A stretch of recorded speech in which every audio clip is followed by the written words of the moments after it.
It has been a little while since I've done a live stream, and be my first live stream I've ever done from inside of a hotel room.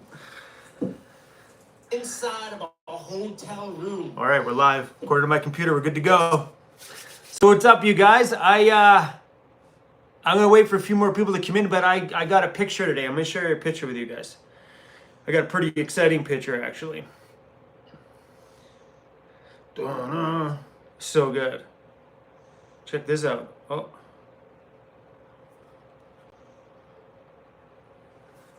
Ford sent me that today. Ford's like, hey buddy, look what arrived at Ford today. And my transmission's in. They didn't get a chance to install it today, but it's sitting at Ford. I should be back in my van on the road tomorrow. This should have been my thumbnail today. Tomorrow, but it's all built, it's all rebuilt, it's all done, ready to go, looking pretty, and sitting on the floor at Ford. And yeah, tomorrow, guys, tomorrow, baby. That's the plan, tomorrow. Pop out chat. So you guys should see my setup here. It's janky. Cause like in the hotels, the lighting is always dim. Like it's never like, I wonder if it makes a difference if I shut these off. So I got 2 lamps out of the bedroom. I brought them into the kitchen with me. Yeah, here, let me show you my setup here. There's my setup. Cruisy's been over there going, what are you doing in the kitchen, Dad? Yeah, we got brought a couple of lamps with us. Hi, Cruisy. Hi, buddy. How are you? Hey, this might be the last day in the hotel, buddy. The last day, maybe. Anyway, guys, let's do this, baby. Yes, Kim Jones, it has been a minute since I've gone live, that's for sure. I don't know why. Sometimes I find going live more work than actually going out filming and editing a video. I think because it's the non-stop talking and stuff that just kind of wears me out. So usually that's why lately I've been kind of holding back on doing live streams. But man, people are bombing in here today like crazy. We're already at 668 people. What's up, you guys? Welcome to the hotel room. So if you see me looking down on this, that's where my laptop's at. Mike's like, let's go for a beer after we're done this. I don't mind that idea at all. Maybe if you guys are from Calgary, maybe we can do that. Maybe if you're in Calgary, we all can meet after this live stream right across from me and go for a beer. So if you're from Calgary and watching this, maybe we'll do that. Stick around to when I say bye on the live stream to find out if I decided to do so. But so cool. It's a great idea. I pondered on actually having a gathering here while I was stuck in the hotel because there's a shark club right here in front of me. I was like, well, maybe after the live we'll go to the shark club. While I'm here, we'll go to the shark club and have a beer, but I never brought myself to it. It's a good idea. Who is watching from Calgary that wants to go for a beer later? I do. I'm in Calgary and I want to go for a beer later. Hold on, guys. I missed some super chats here. Joel Oak, thank you very much for that. Hooray. The adventure continues. Joel, I'm super stoked on hitting the road again. I don't know where I'm going, where I'm heading, which direction. I just know I'm excited to get back in my home, that's for sure. Eden, thank you so much for the super chat and the sticker. Love it.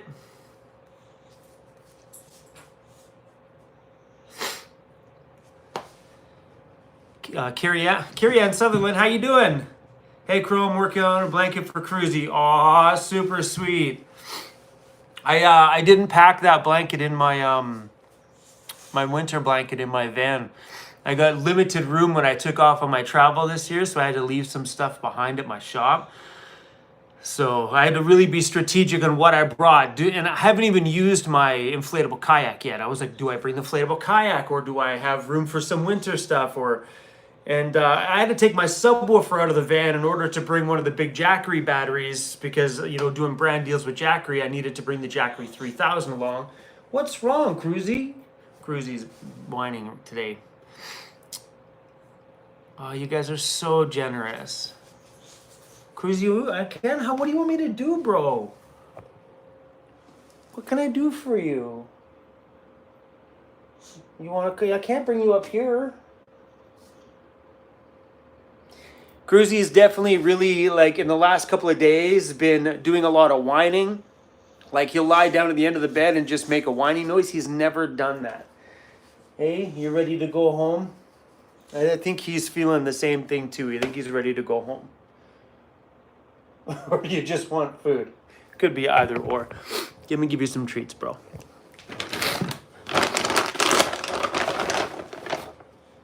Now you want? All right, buddy, ready? Cruisy, I'm going on a scavenger hunt? There you go. I just chucked them all over the floor. Oh, little guy. He's so cute. But I think he's really feeling being trapped here at the hotel. I think he's really dying to get back on the road. All right, let's grab these last few super chats here, you guys. Is it Lisa or Lisa? Thank you so much. Really appreciate that. Sarge's Customs for your Tim Hortons tomorrow. Howdy from Sunbaked, Texas. Thank you very, very much. I actually haven't been at Tim Hortons much since we've been stuck here in the hotel. And then when we had the rental camper van, we were actually away from Tim Hortons mostly. I had it a couple times. I kind of miss my bagel in the morning. Stefan, thank you very much. Really appreciate it.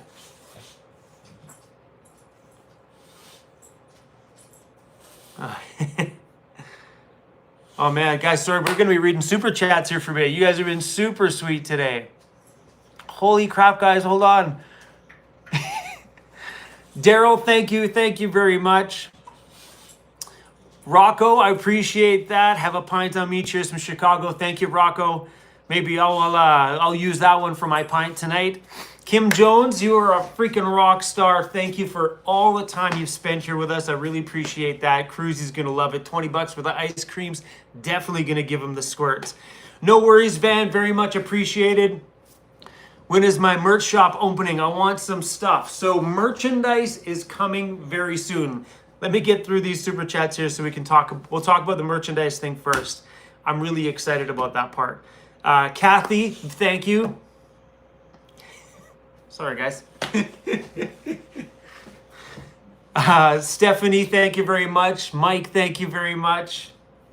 Oh my goodness. All right, so we have, if you're new around my channel, what's up, you guys? My name is Chrome. This is Cruisy Bear.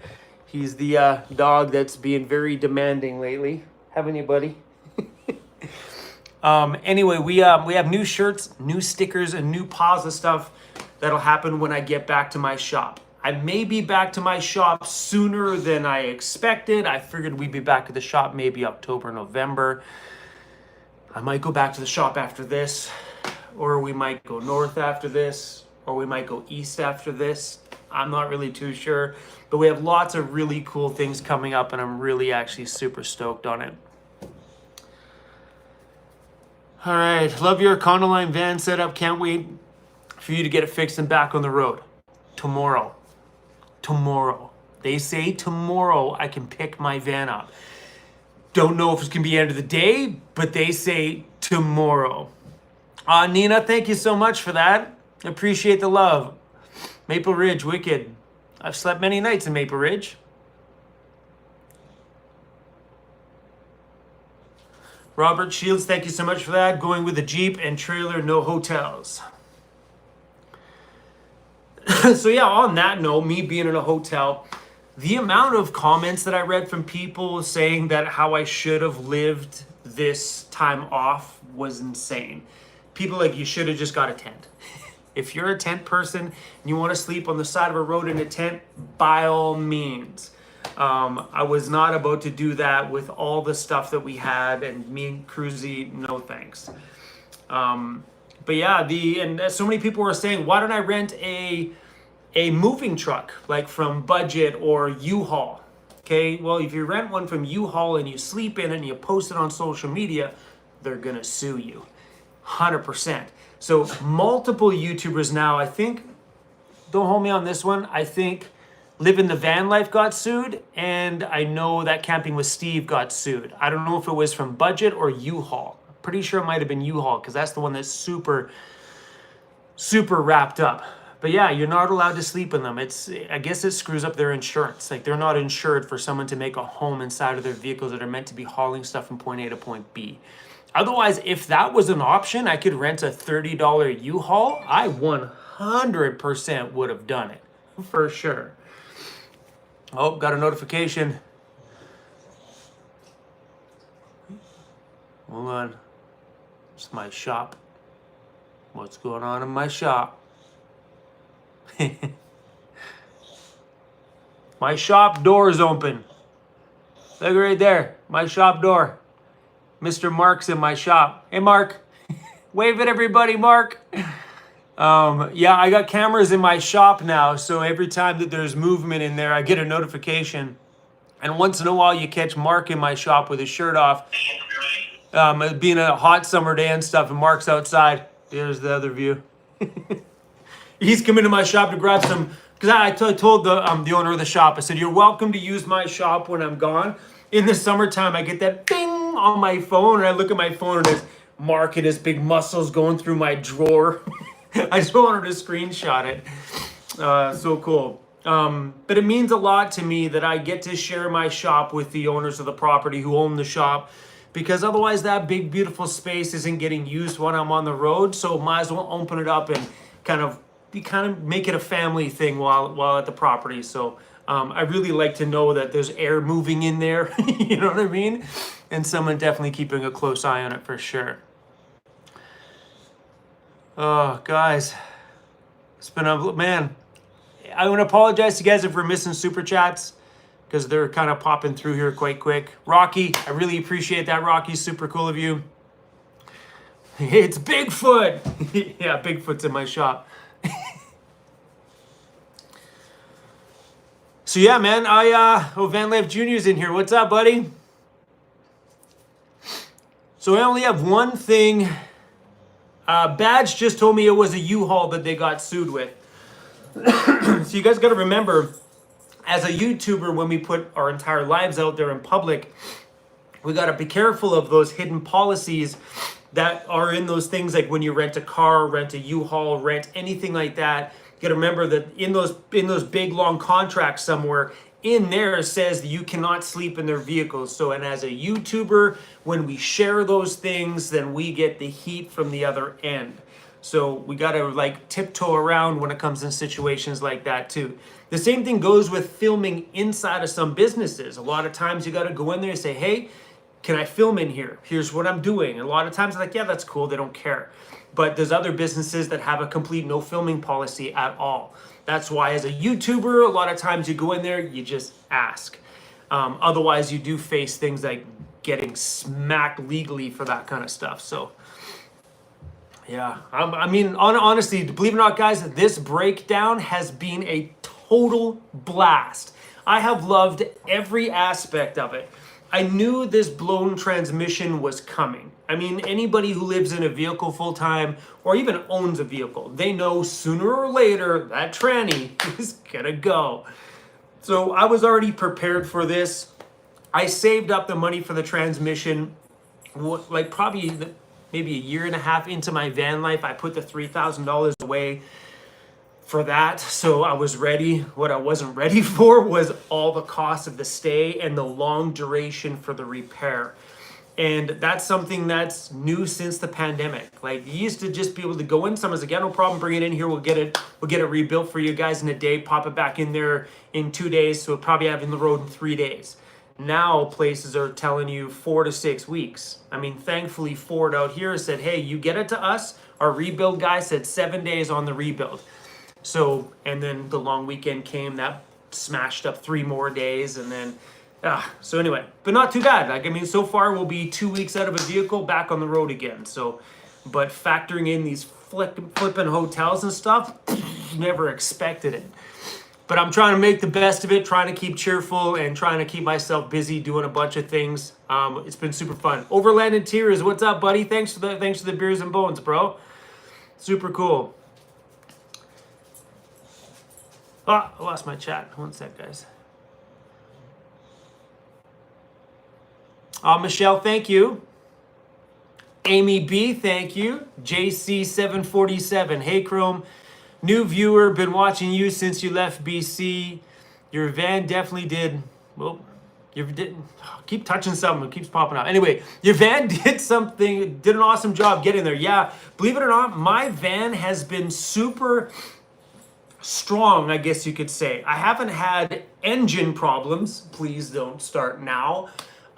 There's been no engine problems, and that transmission started slipping 4 years ago. And it doesn't slip a lot. It would slip like maybe once a year sometimes, and then the next year would slip 5 times in a year. Then all of a sudden 1 year it'll slip 5 times in a row, and then it wouldn't do anything for like 6 months. Then it would slip 3 or 4 times and then be done. But you know, it'd been showing signs for 4 years. And most people, when it slips like that, they take it right in. Me, I just kept going. I'm like, why spend the money? Let's roll this thing until it's done. And I actually got 4 years out of it.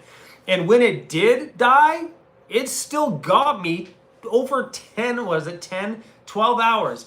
It got me 12 hours of driving still when the last mechanic said, don't drive it. That'd be stupid of you. And yeah, that van of mine's got quite the, you know what I mean? Got the balls, you know? I don't know how else to say it. Rocky, thank you. Tracy, thanks for the love from Saskatchewan. No, Saskatoon. Saskatchewan, wicked. Oh, man. Marshall, thank you. Guys, these super chats are coming in huge. I appreciate your guys' love in a massive way. Chrome, I've been watching you for some time now. Love you. Thank you. Appreciate that. I want to support the huge hotel costs. How do you manage your mail in van life? Okay, so managing mail is really a troublesome thing for a lot of people. Cruisy, what's your problem, bro? Bro, what can I do for you, buddy? I know, buddy. We got 1 more day in the hotel and then we can go.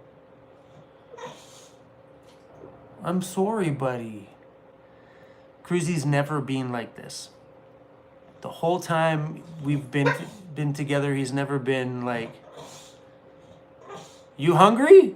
Yeah, that's the problem. Hold on, guys. Hold on. Cruisy, this is meal number 3, bro. You're not allowed to have 3 meals in a day. And apparently today is the magic day. Here it comes.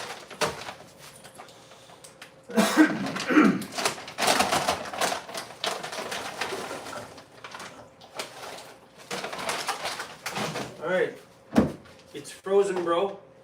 Give me a minute, we gotta break it up. Hi. Cruisy eats frozen. He eats raw food. Normally I thaw it out, but some days he's impatient. He just eats it frozen. He doesn't care.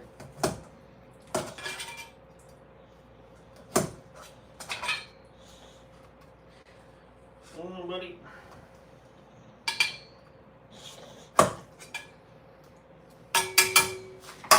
There you go, Cruisy. Happy now? Oh, this guy. Was I talking about something before Cruisy interrupted? Oh, mail. That's right. So I use a mail service in Vancouver. So how I found this mail service that acts like a permanent address is I went online and I Googled it. I Googled mail company that acts as a permanent address. So And it popped up in Vancouver. It says, boom. And I read their website. It says, hi, our company, when you use our mailbox services, our mailbox acts as an apartment number, not a mailbox number. So it's not a P.O. box. So when I put my stuff on, my driver's license, everything, like all my vehicle insurance, everything. So how I do my vehicle insurance is for the longest time, my vehicle insurance said that it was parked at the mailbox because I had no way around it. Now what I do is my mailbox is my address on my insurance, but I use my shop address as where my vehicles are parked at night. So if you guys do that, you could use your mail service company, and I'm sure there's more mail service companies out there than the one in Vancouver. I'm pretty sure if you guys Google, permanent address, that, like a mail service company that acts as a permanent address or a real address, I'm pretty sure you guys will find one. I also heard that some, not all, UPS mailboxes act as apartments as well too. So, pretty cool. Hopefully this stream is nice and live. The internet here is really, really good. So, hopefully the stream's kind of going pretty well. But yeah, so mail is something I know a lot of people worry about. They're like, how do we put stuff on my driver's license? So what happened with me on my driver's license is I went in there and gave them my mailbox address, and they were like, that doesn't work. There's no address called that. I'm like, well, just drop the 313 on it and just mail it to the address of the street. They're like, oh, that worked. I'm like, perfect. No big deal. So now if I get a ticket, it just kind of goes to the mail service company and they just read the name and shove it in my box. Never had a ticket. I lied. I had one ticket in Medicine Hat, Alberta. Driving on the highway the other year, and apparently it goes down to 80 in one section on the highway, and there's a camera on the highway. Got a beautiful picture of my van. $140 ticket for a pretty picture.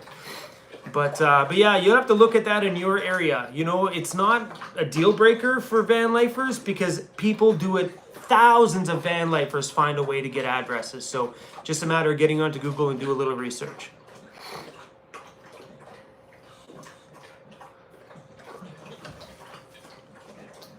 How about a boat in a harbor? This costs less than a hotel. We're in Alberta. You tell me where in these prairies we're gonna find a boat in a harbor. I'm in the prairies, remember. From here, thousands of kilometers that way is nothing but flat wheat fields. There's no harbor out here. That'd be cool though.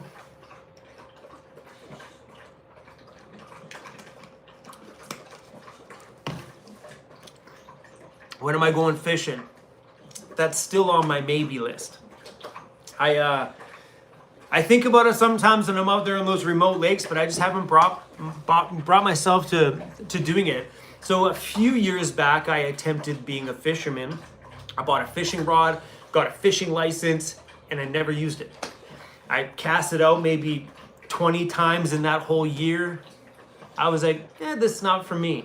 So maybe we'll revisit that whole thing at some point. And I do think about it sometimes when I'm out there in like remote places by a lake somewhere. I'm like, it'd be kind of cool to go fishing. Now I've got the kayak. So for me, the kayak was my first step to at least getting out there on the water. Lon Bowers, thank you so much. That was super generous of you. I really, really, really appreciate it in a very big way. It says it's not in no HD. That's on your end. So I'm streaming in 1080p on my end. So if it's not showing up in HD on your end, that's your cell phone connection.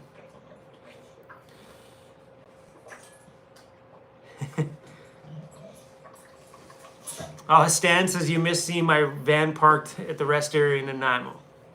There will be plenty of days. I'm pretty sure I'll be parked there this coming winter for sure.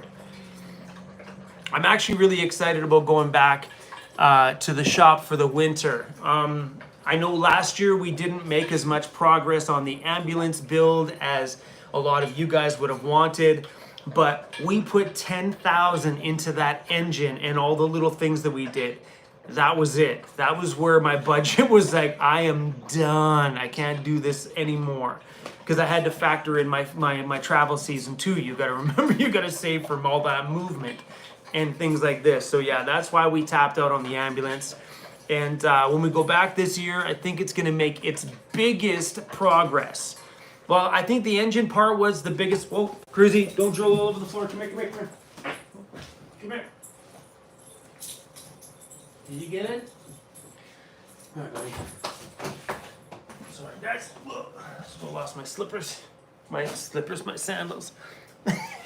Slipped over there. So yeah, this coming winter is where all the visual stuff's going to come into play. So fiberglass, bodywork, paint, and filling in all those windows, and bumpers, rims, and tires, and some suspension work for sure. That is 100% happening this winter. I am not leaving on travel next year without having that stuff done to the ambulance. So what I like to do is I want to have the finish the outside. Maybe not the roof rack system, ladders and things like that. That's still pretty huge right now. But the bumpers, I'll probably end up doing the Welltec bumpers and stuff, but this year will probably be the biggest visual change to that ambulance build. The next year is when we'll probably start working on the interior. So not this winter, the following winter is when we'll probably do the interior part of it. It's a big project, that one. Very big project. Where are you going to leave Calgary? Any plans? I don't know yet. So right now my thought is, but there's so many wildfires, is to go do that loop that I was intending on doing when my transmission blew. That's going up, well, I'll probably reverse the loop this time. But my plan was to go from Terrace, where my transmission blew, up that highway, up to the Yukon, not explore the Yukon, cross over the bottom side of the Yukon, back down the Alaska Highway side in BC, sticking around BC. So that was my initial plan. So that is still kind of on my maybe list, but there are so many little wildfires popping up all over the place. Calgary was super smoky today. First day it's been smoky since I've been here, but there's been lightning storms all over the place, lighting fires everywhere. So that's gonna factor in. Another thought is there's the Overland North rally that I went to. Do you guys remember that video? In Ontario. The crew from Overland North are amazing. They're having their Muskoka rally mid-September. So my thought is maybe from here, shove it into Ontario, go to the Overland North gathering, go visit my buddy Andy at Overland Interiors, pop in, see the crew of Ray Outfitted, maybe explore Toronto quick, and then start heading our way back.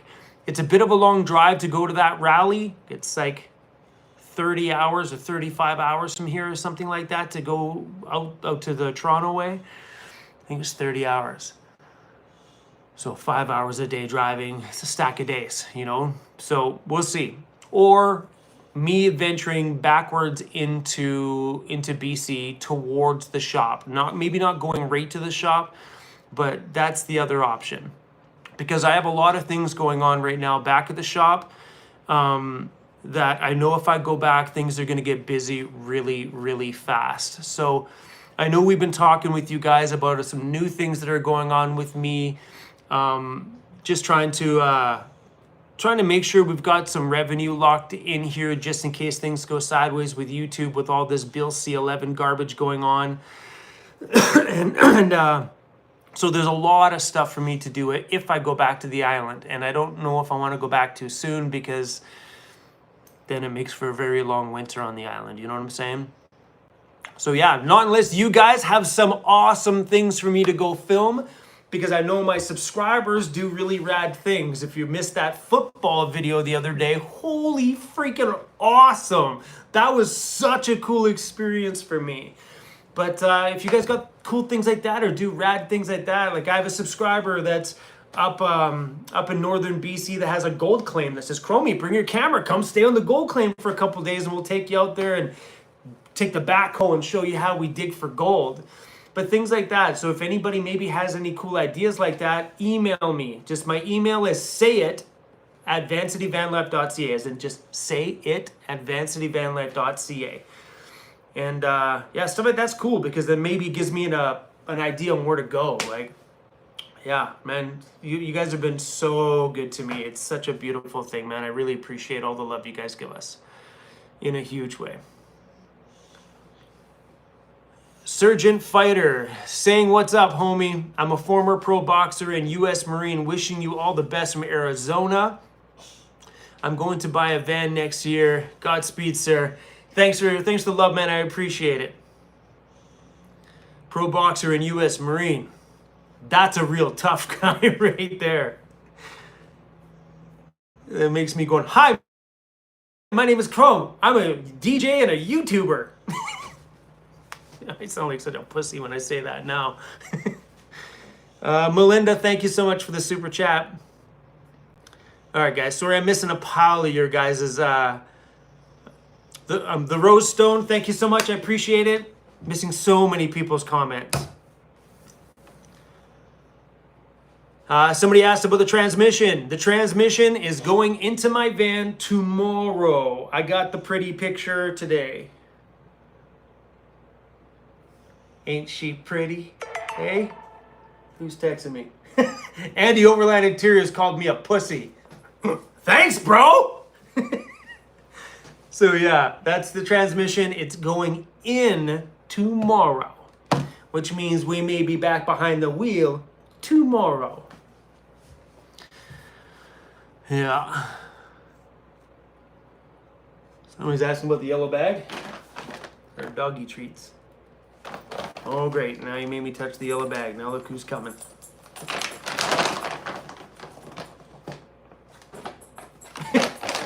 There you go, buddy.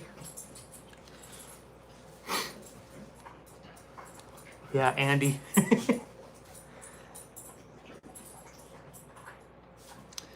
What's up, Jason? Welcome to the stream, buddy. Get a shop on the East Coast. You know the cool thing? I've pondered that. I love the East Coast so much. If they didn't have winter, then Mad Banner just his comment went away. Sorry, what's going on, bro? What's happening? You okay, buddy? I'm pretty sure you got all the treats, bro. I'm pretty sure. Ow. Sorry, it's kind of uncomfortable here. I'm on this little skinny little chair. Trying to make the best of this live stream while we're at the hotel. What was I talking about? Cruisy, you messed me up, bro. You messed me up, bro. Right? You good? You good? Daryl, thank you for that, man. I appreciate it.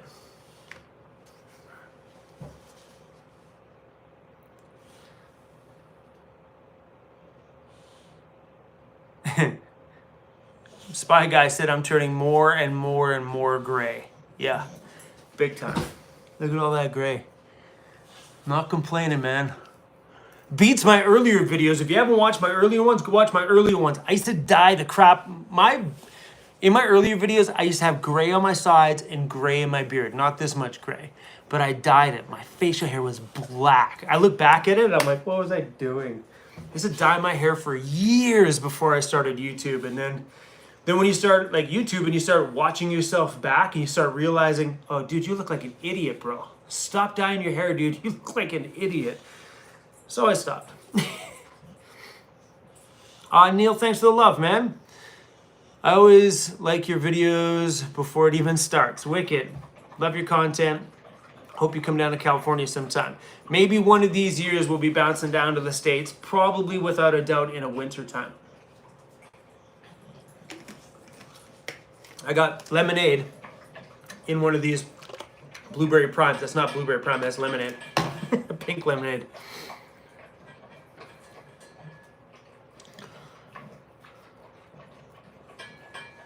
Aaron from Victoria, what's up, man? So I've been looking at bumpers for the ambulance, and I'm not sure what I'm gonna do for a back bumper. That's my problem on the ambulance. So I really like the look of the Welltec Designs bumpers. Well, even the U-Joint Off-Road, they make a pretty rad looking front bumper. But the Welltec Designs ones, they have a pretty awesome little bumper. And their back bumpers are wicked. I love how the spare tire carrier on the back, I love how it's connected to the actual bumper itself. I really, really like it. So I don't know, I'm gonna have to message the crew over there and see if they make custom bumpers, because like theirs are meant for the standard van body. I would need my bumper to be just a little bit wider. The rest of the system can stay the same, but it's gonna need to be a bit wider for the ambulance itself. The other option too is to find someone local on the island to build me one. And yeah, it's a matter of just finding somebody to do that too as well. But yeah, I'm excited about the bumper part too. It's the back one that I'm really like just concerned about, because the weird body shape on the back of that ambulance, it's like, it's gonna be a bit tough without doing a custom one. Ryan T, I always look forward to your new videos. Oh man, thanks for the love, man, I appreciate it. Jody, thanks for the love too. That's wicked. Someone said happy birthday.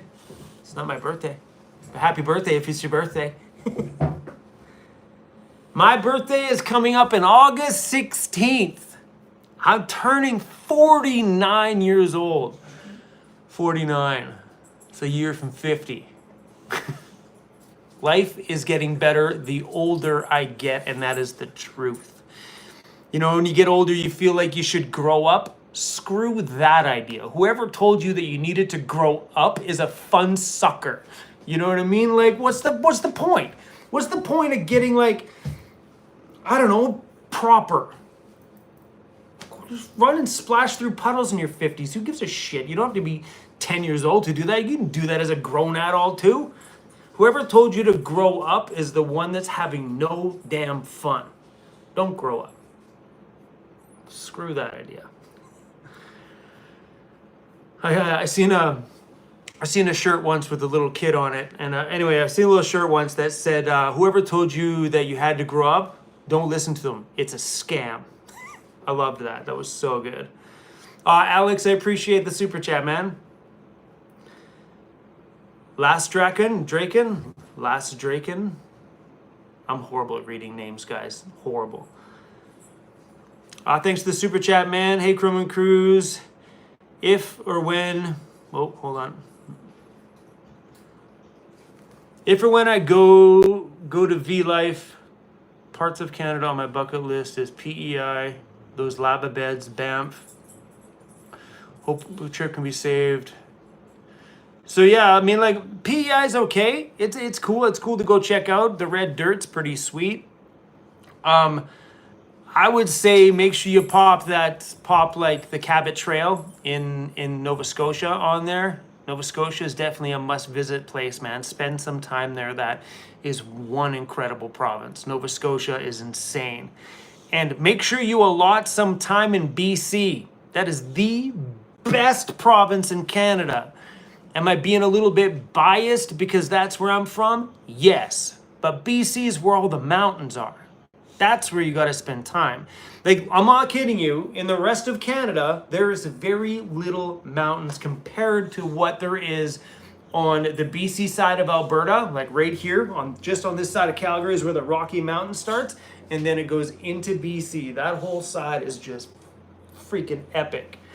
And then it's pretty flat. Right here, from here, that way where I am is flat for...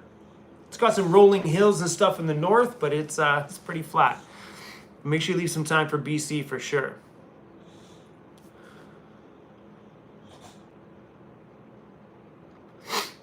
Lone Wolf says, why not move everything over to my shop van? So for those of you that are new around here, I have the same van as mine at my shop in a 6-liter diesel. It's a shop van. And he just said, why don't I move everything over into the shop van? Because I need a shop van. And I know I could move it all over and then use my van as my shop van, because at my shop, I have no way to grab plywood or any kind of tools or supplies at all, because my van doesn't fit a sheet of plywood. The ambulance, it's not quite moving and ready yet. I can't go use that to go get a sheet of plywood either. So having a shop van for doing general running around, picking up supplies and stuff, picking up orders and things, and having the van at the shop has turned out to be quite vital. Then if some friend comes over to say maybe Amy pops in my shop and she's doing some work or something on her vehicle and she needs a vehicle because it's been ripped apart or something, we have a vehicle to go out and grab some stuff in. Or same thing with me. If my van's ripped apart, I still got a vehicle to get around in, you know? And the reason why I'm not shifting it all over into the shop van is because there's nothing wrong with my van. So many people have been like, get rid of my rusty piece of shit van. My van is my home. Sure, that thing's been rusty. We've done everything we can to hold that rust back, and so far, not bad. Sure, did we lose some of the structure of the body a little bit? Yeah, a little bit. There's some spots underneath where the back brackets that hold the front plate on that are rusted out and gone, but it still looks okay there. You know, it's doing fine. That thing's a rock star. And if you look at my van, the one that's getting a brand new transmission right now, if you look at it, it's got brand new suspension all the way around. It's got a new differential in the back that's way bigger, way beefier. It's got bigger, beefier suspension, front, back. It's all been stripped out. Brand new Well-Tech design stuff has been put onto it. That van underneath it is new. The engine was still strong. Please still be strong. And now it's got a brand new transmission. So when it comes to my van, there's nothing wrong with that thing. Sure, it's got a lot of age attached to it, some rust we may have to battle as time goes on. But as for the van itself, it's a rock star. And I am not about to give up on my van. Not yet. Anyway, I'm pretty sure when that ambulance is done, that's probably going to be like, bye-bye, van. Hello, Ambo. Or whatever goes on. So I'm not giving up on my van yet. There's a lot of people out there that just feel like if it's got rust, get rid of it. Don't get rid of it. There's going to be somebody out there that's willing to give that van the love that it deserves. And that van will run for years and years and years and years ahead. And you're going to miss out on it because you bought another used piece of garbage that might fall apart in 6 months too. So yeah. We've pondered shifting things over into the shop van. I thought about doing it just for video's sake. I thought it might be fun to show you guys that you can swap your vans over in a couple of weekends and bada bang, you're in a new van. Just as an idea, like if you smack the front end of your van up and your van's done, you could easily buy in the same van and swap the interior over. Bada bang, you're back into another camper van, you're on the road again before they take your van to the wrecker, you know what I mean? Like, and toss it. But yeah, I think if we were to ever build out that shop van into like another vehicle for me, just say my van has a catastrophic fail in the next couple of years, then I think we would do another build on the inside of it and not transfer mine over. Why? Because my buddy Andy at Overland Interiors would be pretty pissed if I didn't let him build the next one. Right, Andy? Yummy.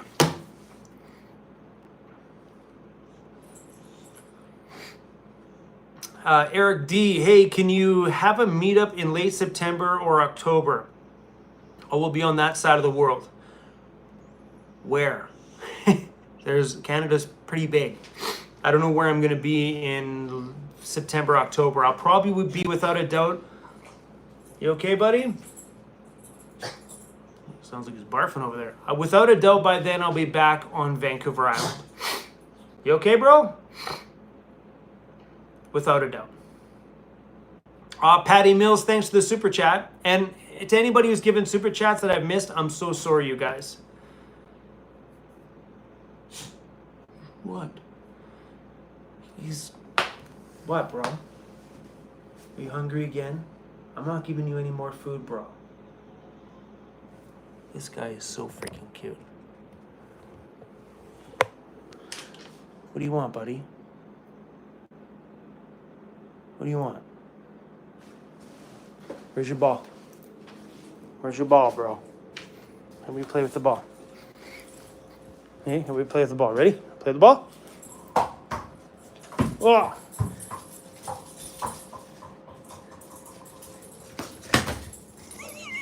Give me the ball.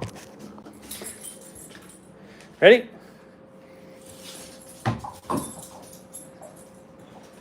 All right, give me the ball. Give me the ball. Give me the ball. Cruisy, give me the ball. Give me the ball. Give me the ball. Give me the ball. Give me the ball. That's his Cruise game. He's like, you didn't get my ball. All right, I give up. That's Cruise's game. Cruise is like, let's play with the ball, but then Dad, you can't have it. So it's more like, watch Fat Dad run. Run, Dad, run.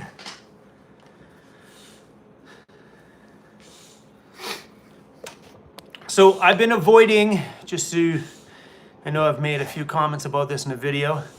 I've been avoiding meetups in the Vancouver area. And Vancouver, I've been avoiding some meetups because I have an absolute psychopath of a human being that I'm dealing with in that area. And I'm just trying to keep him away from my crew. Why am I out of breath? Me and Cruisy I didn't do anything. So yeah, we have a crazy dude roaming around my channel right now, and I'm trying to avoid him infiltrating one of my gatherings and shit goes sideways because I have a temper in those situations and I know that's not going to go well. So I've just been kind of avoiding it until we can legally squash that situation. I can't talk about it, nor do I want to. This shit's crazy. YouTube problems. Does he need to go to the bathroom? No, Cruisy went to the bathroom just before we started the live stream, so he's good to go. Usually if he wants to go to the bathroom, he sits right at the door. He's really, really good for that. Even in the scenario here like the hotel, Cruisy is really good with just going to pop his butt by the door, and he makes that huffy noise at the door. So he's been really good with that. I'm surprised there's been no problems here. Are you mad because I'm talking to them? Bro. I think he's mad, or he gets jealous sometimes. I think he's jealous that I'm talking to you guys. How old is Cruz? Cruisy will be 5 years old in January. Yeah, he's born January 1st. He's a New Year's baby.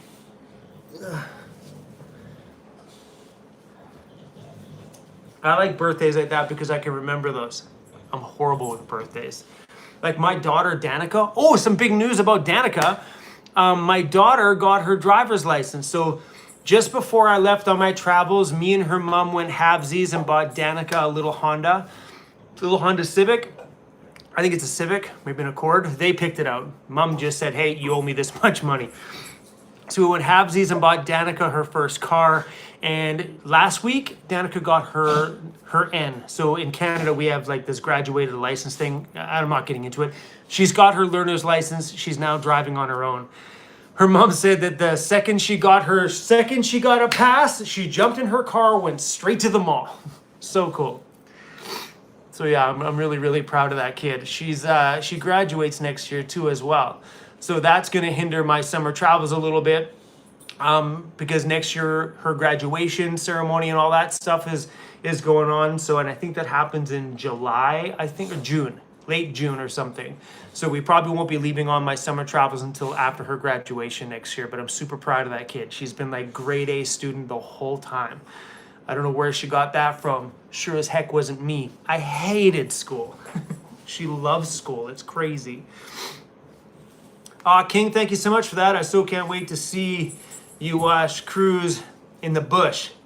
Yeah, man, I'm pretty excited about getting back out there and being able to use some bubble bath on Cruisy out there, or some doggy wash and wash him in the bush. Now that we got some dog wash, which is pretty sweet. Oh my gosh. Why are you not using your ambulance? Because my ambulance has no bumpers. I can't drive. For one, my ambulance has no top windows, so there's the emergency lights on the top that used to flash red and white. All of those things are all open. All those lights are all out, so they're big, huge holes. One, you can't drive it, and it's got no bumpers on it, so it's illegal to drive. So that, I mean, like, I pondered that. I pondered, okay, do I fly back to Vancouver, grab my shop van for a couple of weeks, But the flights were like $500 each way. It would have been $1,000 just in flights to get my van.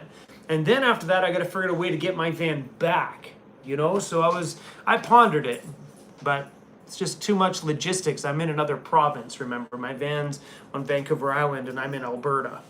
It's the next province over.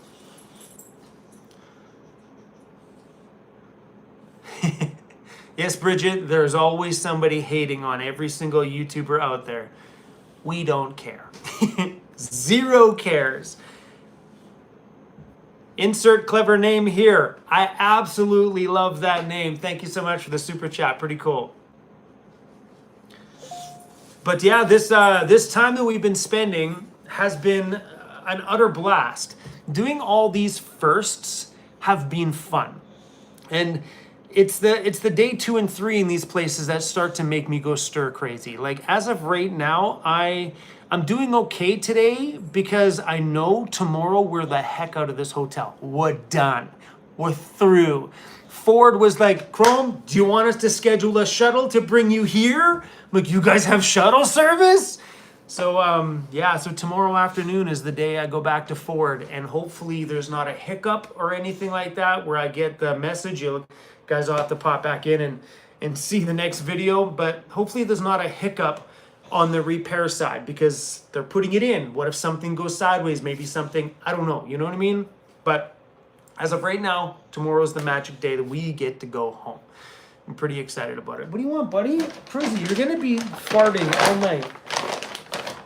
This guy. You glad we love you, bro? Hey? Hey? You gonna stop whining? This guy has done nothing but eat all day today. It's my fault. I've been feeling bad for him because I know he's getting agitated about being inside of here. But we've been going for as many walks as we can, but I think he's just getting annoyed. I think we'd rather adventure from the front seat of the van instead of sitting here. How's my son? So Seth is he's doing good. We texted the other day. He just bought himself a truck. He has a little landscaping company in Prince George. So he's doing really, really well. Kind of keeping himself busy, grinding hard and stuff, and kind of starting his own first business or second business or whatever. But he's been grinding pretty hard, which is pretty cool. Why are you not getting booty calls at the room? I don't know. Let's find out. Hey, Cruisy, get in here. Damn it, dog on the run. Cruisy, come here. Hey, get in here. Get in here. Give me a sec, guys. Hey.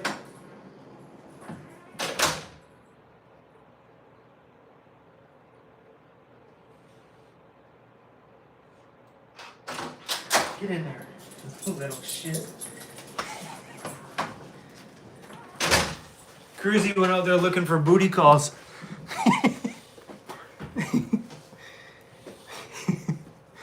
Funny guy. You get out in the hallway, he's like, oh, where do I go? Where do I go? Thankfully, there's nobody down the hallway. We would have booked it to go down and say hi.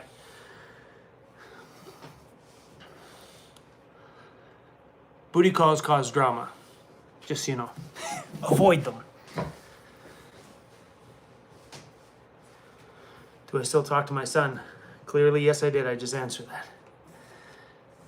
Cruisy's making a break for freedom. Is that what you were doing? He's looking at me like, Dad, you dragged me back into the damn prison again. Who let the dogs out?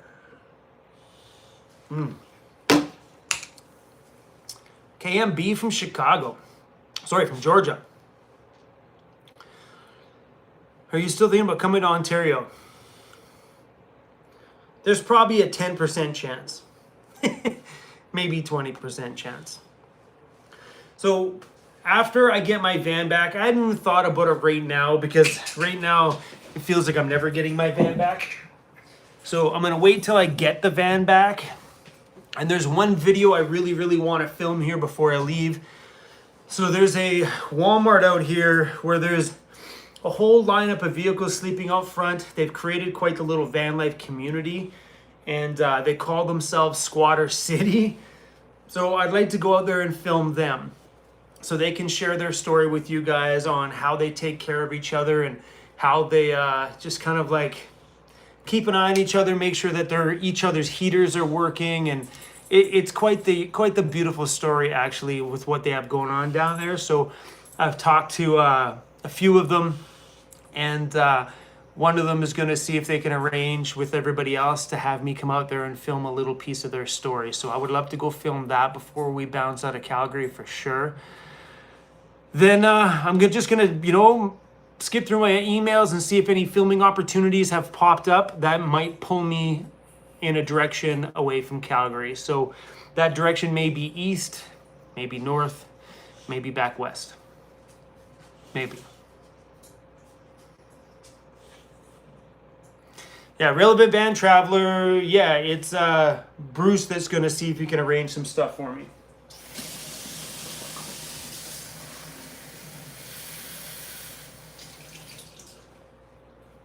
We'll make some more juice.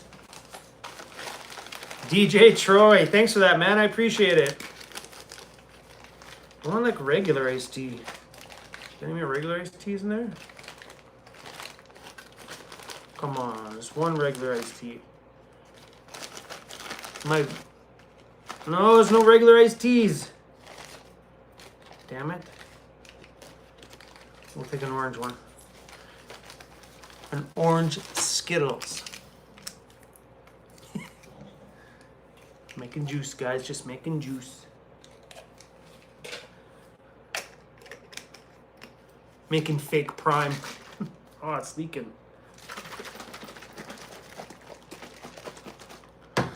Yeah, I'm a big fan of regular iced tea, but all my regular iced teas that were in this pouch, they're done now. I ain't got them anymore. How's my merchandise sales going? We haven't put any of them up for sale at all right now. All that stuff will happen when I get back.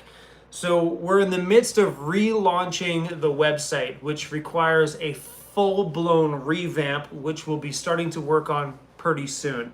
We've been playing around with some design ideas, but we're actually going to start putting some serious work into it pretty soon. Because it needs a full revamp, because if we're going to put a full store on there, there's a lot of changes that need to go down on there, but that's all happening soon. By the time I get back, I'll have some more updates for you guys, and merchandise will be for sale by the time I get back, or close to anyway, because we have all our new shirts, all our new stickers, plus I have probably the biggest news ever. I can't really say it now. I really, really, really want to. So I've become a... You have to wait. I want to tell you guys. You're like my best friends. I just want to tell you what's happening. But that one's going to have to wait, I think. Yeah. Sorry. But some really... Ooh, that's way better than the lemonade, the lemon iced tea one. The pink lemonade. Way better. But yeah, we have some really rad stuff going down when I get back. I'm pretty stoked on it. And Aussie in America, thank you so much for that Cruisy Puppy Tinder account. Is there such thing as Puppy Tinder? That'd be hilarious. Blazing Wing, thank you very, very, very much for that. I love your generosity, guys. It means so, so much to us in a very, very big way. You still want to take on a haunted... I still want to take you on a haunted tour. Where are you? I would be down for a haunted tour. Big old abandoned old houses, I'm in for that. Or even new houses that are haunted, I'd be down for that. I've never seen a ghost. Do I believe in ghosts? Show me one, and I will. But as of right now, I don't know. Will there be more stickers? Yes, and we are releasing some pretty awesome stuff coming up, guys. I have my designers working on some crazy stuff right now. Let me show you some that we've been working on. I've got quite the little design team on my side right now, so let me find some stuff here for you. We've Where are we going here? Come on. There's so much stuff on my phone. It's ridiculous. Check this one out. This one is really cool. I'm going to flip the camera around for this one. Check this one out. Vancity, look at this. Zombies, look at Cruisy. Hey, time to bug out. Yeah, so good, right? Yeah, we've got a lot of really cool things going on, man. We've, just before I left on my trip, I got really, really creative, and we started to really push and work on a bunch of designs. I have a shirt coming out that says, well, I'm going to wait to release the shirt first. You know, people copy things, right? So I'll wait to release the shirt first. But I don't think there's much more in here I can show you guys design-wise. I've seen this before I left. This was super cool. You know those new Ford Broncos? I like the new Ford Broncos, but I seen this on Vancouver Island. How dope is that thing? Looks like a real-life Hot Wheels vehicle. So cool. It's just a girl driving it. I brought my camera out to film it, and she was just like super excited. She slowed down a little bit so I can get a good shot. But that thing is really freaking cool. I dig it. Yeah, lots of cool stuff, man. We got patches, stickers, t-shirts. Ooh, check this one out. Huh? This one's awesome. Vancity Vanlife. Keep it real. Yeah. Oh, I got one I don't think I've shown you yet. You guys are going to dig this one. I wasn't going to show you guys this one quite yet, but I'll let you in on this one. This one's so freaking cute. Look at Cruisy. Huh? Throwing up his double V's for Vancity Vanlife. Hey? He's so freaking cute. Yeah, man. Lots of really awesome stuff, you guys. There's going to be stickers out the wazoo.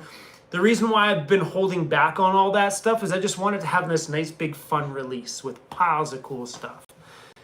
Yeah. Should be some pretty cool things. Like the new website should be really awesome. I think you guys will really like it.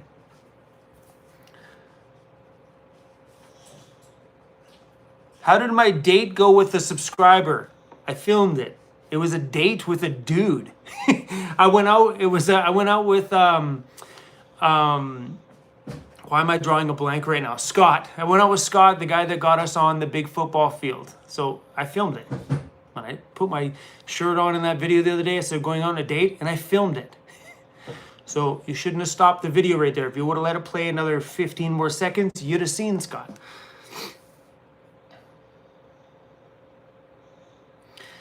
Someone's like, I work at Walmart in Illinois, and my store doesn't allow overnights, unfortunately. So what I find, I don't know what it's like in the US, but what I find is if the Walmart is a standalone business on that one solitary property, that's their piece of dirt. Usually those ones will allow overnights. At least here, excuse me. But if they're a part of a plaza where there's a bunch of other businesses that share the same parking lot, those Walmarts usually don't allow because they don't own the property. They're a part of a strata, and the strata manages the property, which means everything's got a general rule for the whole plaza. So the ones that were Walmart as a standalone, their own property, so they have a bit more rules. Some of them obviously do. They've had problems, so they just cut it out. But I've heard a lot of really bad things about the Walmarts in the US. I don't know if it's like that everywhere, but I know there's a Walmart in Squamish, BC. The one I filmed, I don't know if you guys remember that one. There was like 100 vans sleeping in the parking lot at night. Well, a friend of mine works for a tow truck company in Vancouver, and he messaged me and said, hey, Crow, my tow truck company just got called out to tow all the vehicles that are not moving out of there. And I guess they towed like 15 vehicles out of that parking lot. So all the ones that were broken down and couldn't drive, they all got yanked out of there. So I don't know if it helped clean it up or not. But yeah, that's the problem with some of them is they get there and then they break down and then they don't move. You know, so it's tough because a lot of those guys are the ones that are borderlining. That's all they've got left. So when the van breaks down, they don't got no money to fix it. That's all they've got. That's what's holding them between street living and living in a vehicle. So it's really sad that they break down in the situations like Walmart where it's just just time's running out at that point. You know what I mean? This sooner or later, they're going to come by and tow your vehicle and you're done. That's why sometimes it's best if your vehicle is not in a moving state you know what I mean, or you can't afford to continue to move it, don't sleep in a business parking lot, because then your home life is on a time limit, you know? Sometimes there you're better to find a little backcountry spot or a back alley somewhere, you know what I mean? It's sad though, because those guys are literally just on the brink of homelessness at that point. But yeah, it happens. It happens. Where's the van? Where you been? My van's broken. It's been in the shop for 2 weeks getting the transmission and stuff fixed up.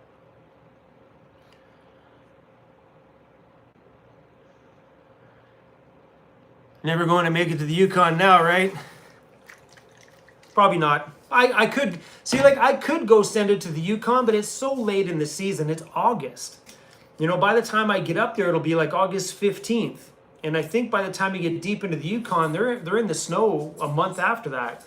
You know, probably mid-late September, they're in the snow. That doesn't sound very fun.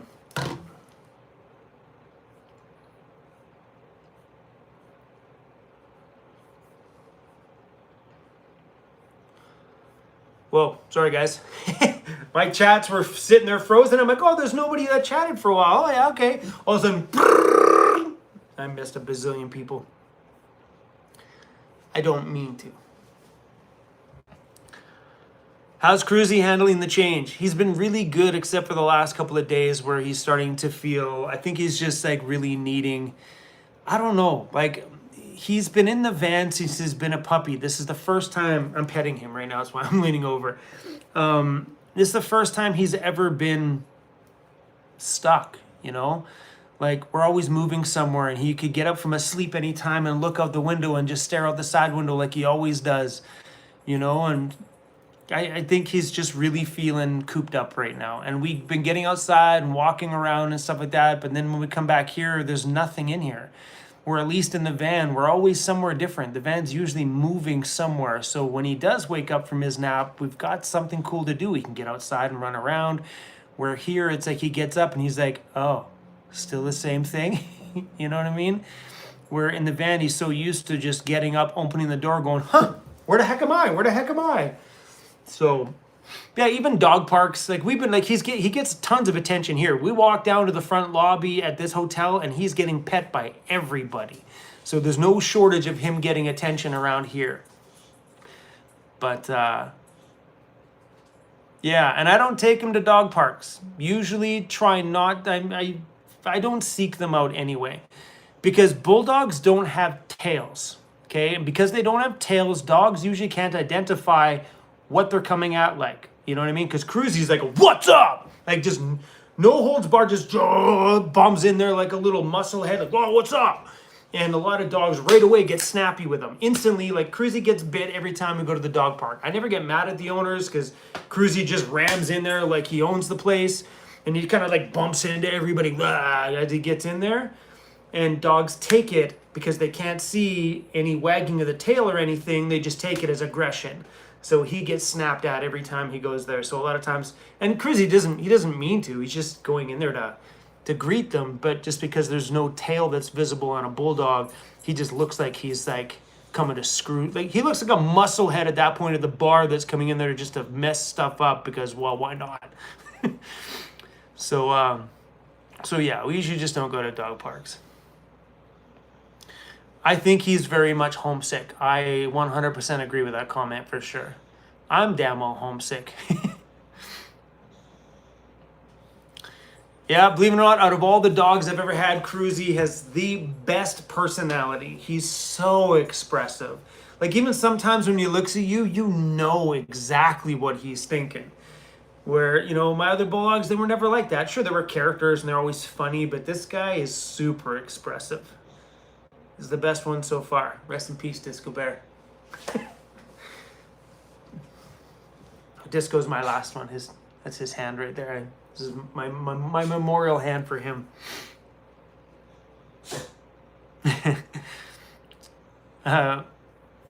Live read. We're homesick for your home videos too. I'm really excited about getting back into my van. Yeah, it's been a lot in this city, guys. It's been a lot. I know, because you guys have only been getting like the highlights of it. Like you guys get my boom check into the Airbnb, running around town. You don't get the day in between that I didn't really film anything. Cruisy, are you okay, buddy? What's wrong, bro? What's wrong? Can I help you with something, bro? He's just sitting over there whining. Are you okay?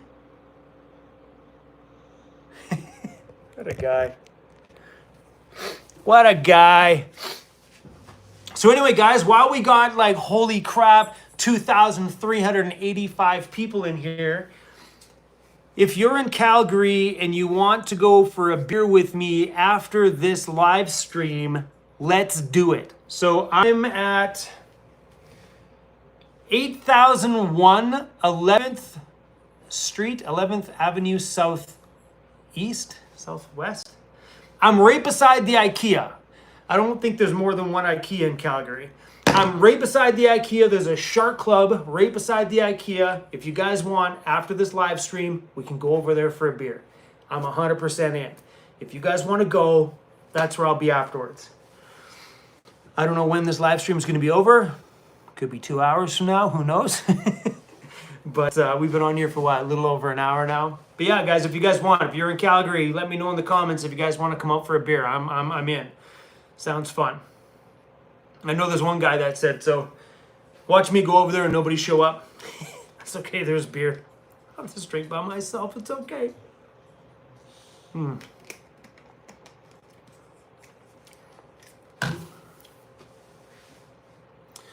man, a lot of people asking about my merchandise. It's coming, let's say, closer to Christmas, okay? Yeah, I'm not back in Vancouver Island, and when I get back, all that stuff will be starting. But I'm really, really excited that you guys are excited about it.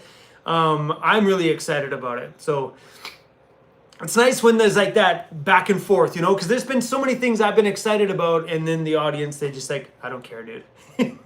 It's nice that you guys are all like a part of this now, and I think that's the fun part about bringing you guys into getting shirts and stuff printed right into the print company, because it kind of makes this a whole community thing, and I love that. Sorry guys, I got a booger. Itchy nose. Hey Chrome, know any jokes? No. You know, it's been a long time since someone's actually said, hey Chrome, I got a good joke for you. You don't hear that stuff very often. You used to hear that stuff quite a bit before. Cruisy, what can I do for you? What do you need? He's sitting there whining at me. Are you mad because I'm talking to them and not snuggled up with you? Oh my gosh. Diva. You should see him. He's staring at me like, yo, Dad. He's like, come on, Dad, let's go to bed. It's not bedtime, bro. Don't whine, it's not needed.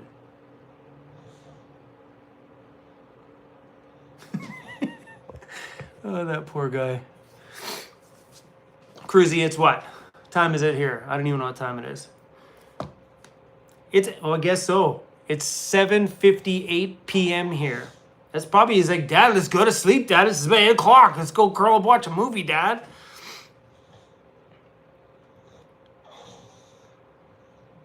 No, he's not gassy from his treats. He's been like this for like the last since we checked into this hotel, he's been like this. He wasn't like this before until we came back here, and then now he's... What? What? What do you want?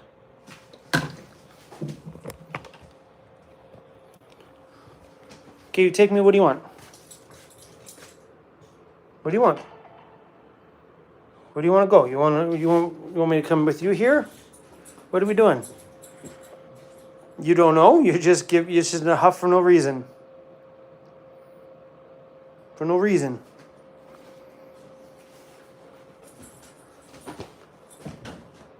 No? That's not it? What can I do for you? You have to go outside?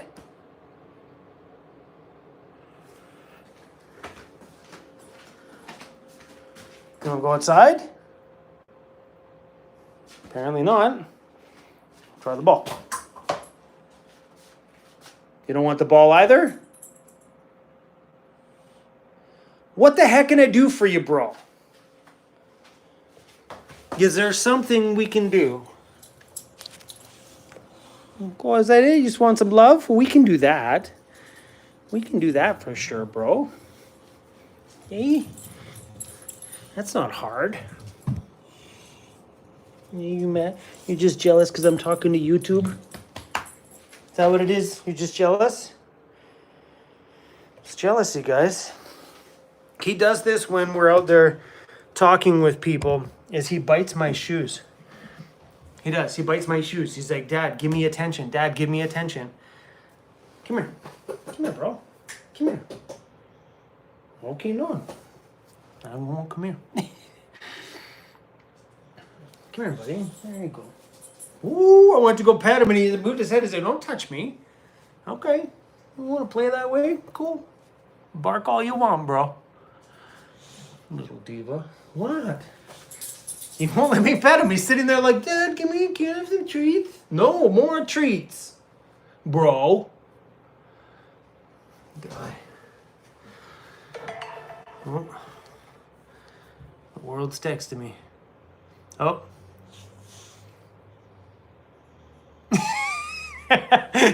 So Andy from Overland Interiors just texted me a joke. I got a joke for you.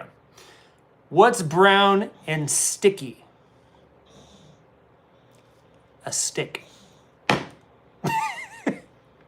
I think the kids nowadays call that a dad joke, bro. That was a good one. It's brown and sticky. A stick. Oh, that was a gooder. That was a gooder.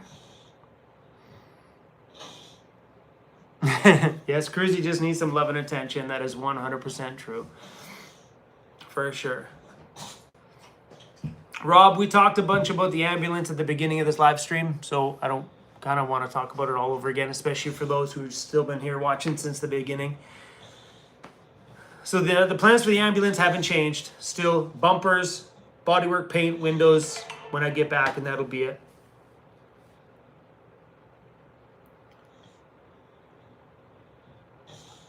The Sikosies. I'm on a live stream right now, bro. Period. If you're looking for a company to get stickers made, I would suggest stickernut.ca.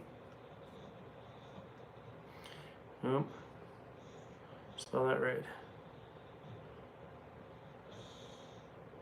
Oh, sorry, guys.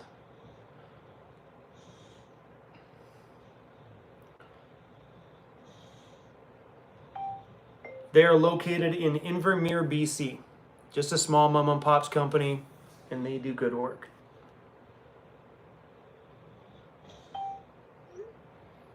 That was the Sikosies, the company that makes those blackout dividers that are on my van. He was inquiring about stickers. There you go. Now you guys know. Stickernut.ca, good company in Invermere.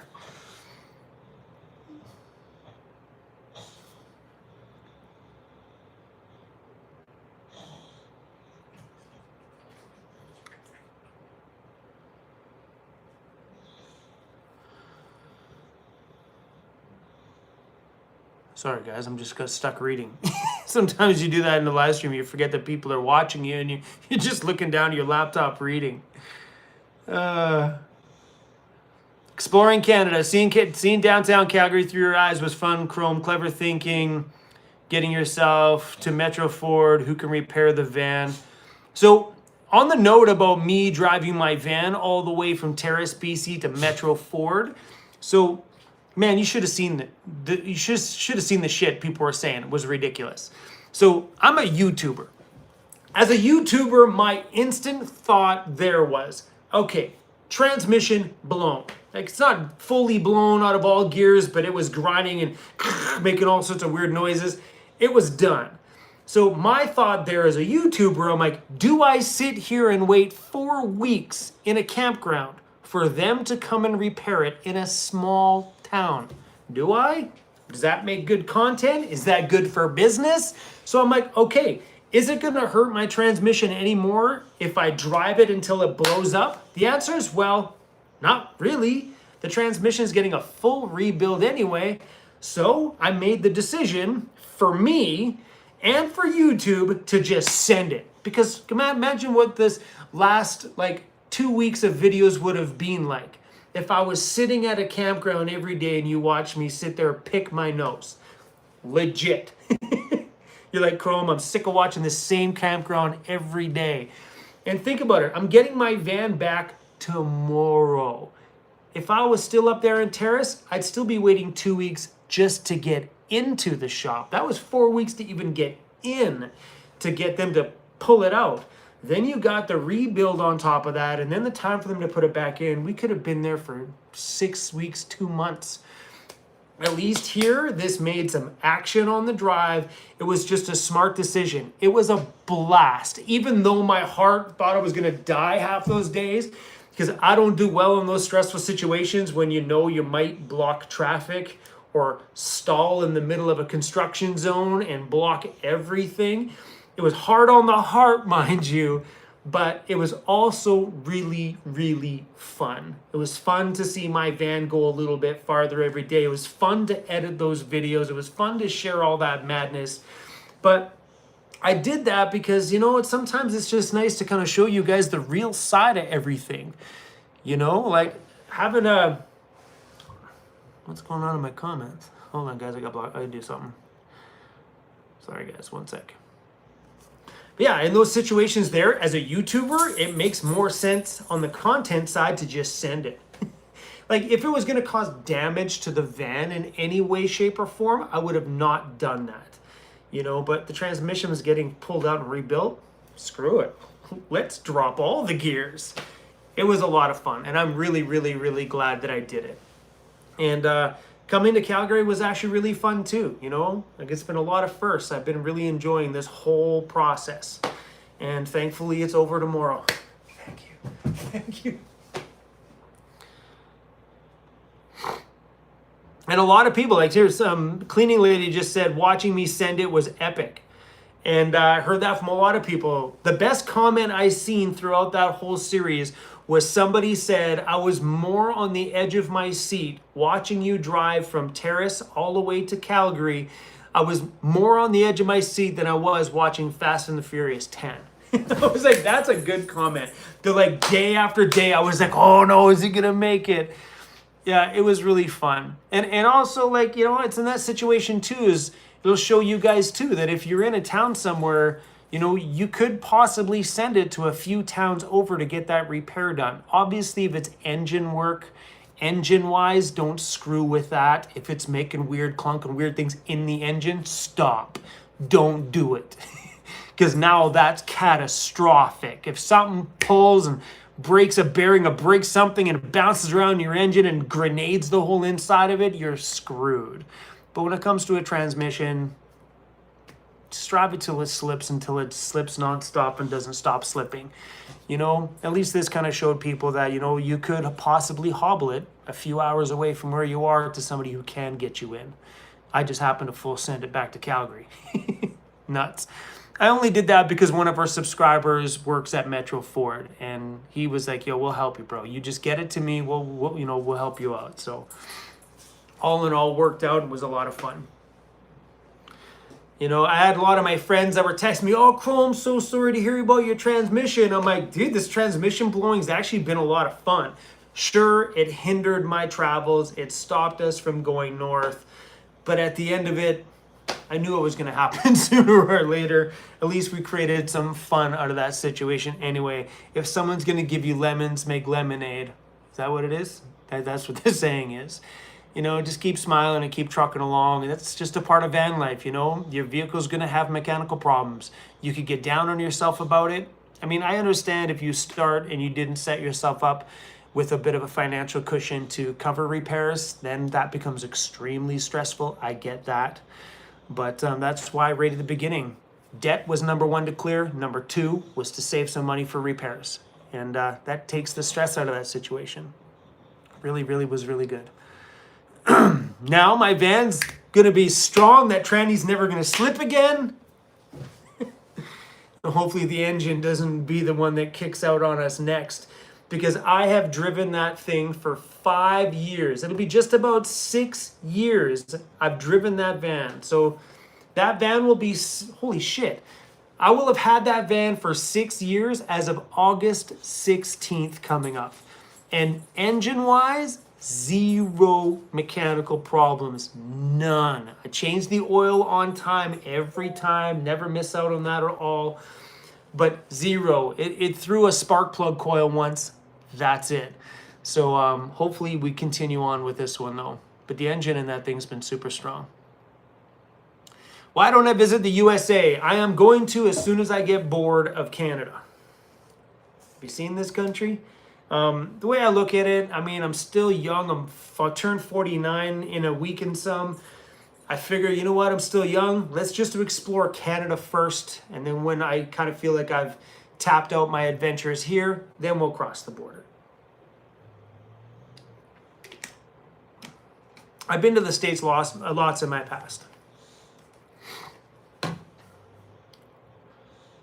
Scott said, Chrome, you also had some problems with your dashboard last summer, but that's not engine-wise. That's not a mechanical issue. That's just, so I look at engine problems as an engine problem. I don't look at an alternator going as an engine problem. That's an external part, no big deal. Pop it off, put a new one on, back on the road. Like, you know, water pumps, things like that. Those are external parts that do go. I don't consider that engine problem. An engine problem is internal. Like when you got to pull valve covers off and get to things on the inside, that's an engine itself problem, not a water pump problem.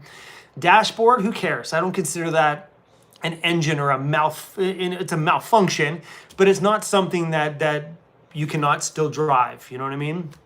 You can still bomb around. I could have drove for years with that thing dinging. Well, I'd be crazy right now if I did. That was nuts. My dashboard, if you missed it, on my East Coast trip last summer, it was like ding, ding, ding, ding, ding, ding, ding, ding, ding, ding, ding. And it never stopped. It would just ding for days. It was horrible. It was like, I'm not kidding you. The whole time driving, that's all you hear is I'd be like, hey guys, so we're in Nova Scotia right now. My dashboard's just like going freaking nuts. But yeah, that's not an engine problem. Aw, ML, I appreciate that. ML just said, you'll be so spoiled in the US. We adore you. Thank you. I love you guys, man. You guys are so sweet to us. It's ridiculous. And we have a huge audience in the States. And I know a lot of you guys would love to see us come down there all in due time. You know, I'd like to get this out of my system. You know, like I feel like I've barely seen Canada, even though we've been exploring this place now for just about 6 years. But I kind of feel like I feel like I want to be here right now. And once that feeling changes, and it'll probably happen in a snowy, cold winter, that's when we'll probably jump ship and cross the border.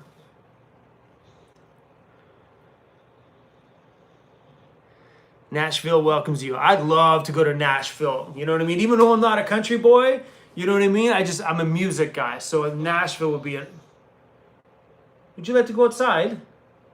Is that the problem? He's sitting at the door going, Dad, let's go to bed, I think.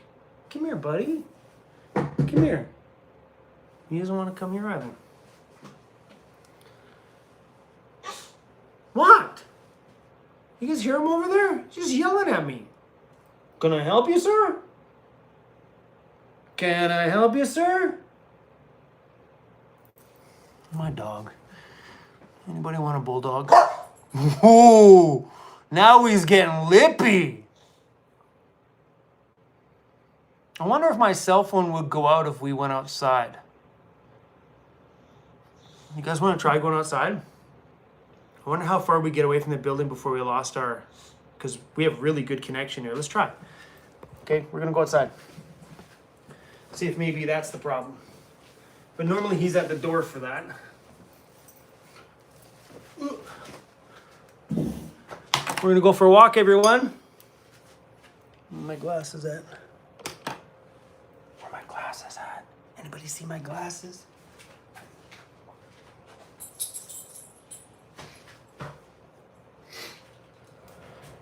All right, little bro.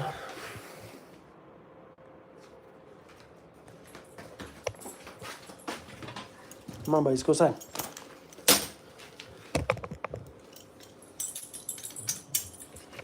Come on, bro.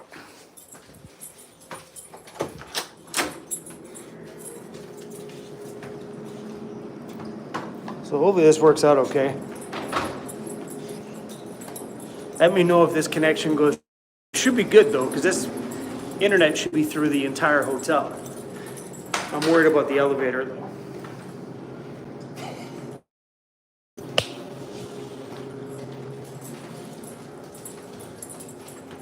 Yeah, it's not a bad looking little hotel. Whoa, elevator's here. Come on, Cruisy. Okay, hopefully we don't lose you. We're just going down one floor. We might lose him, Cruisy.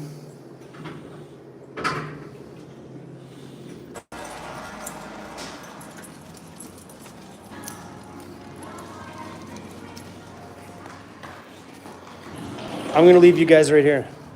We're not gonna go far. I'm gonna leave you guys right there.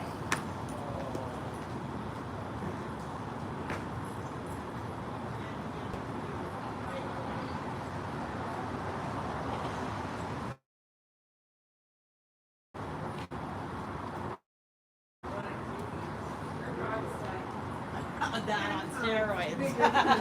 Yeah. Like the bulldog. Oh, he will scare you. Oh, trust me.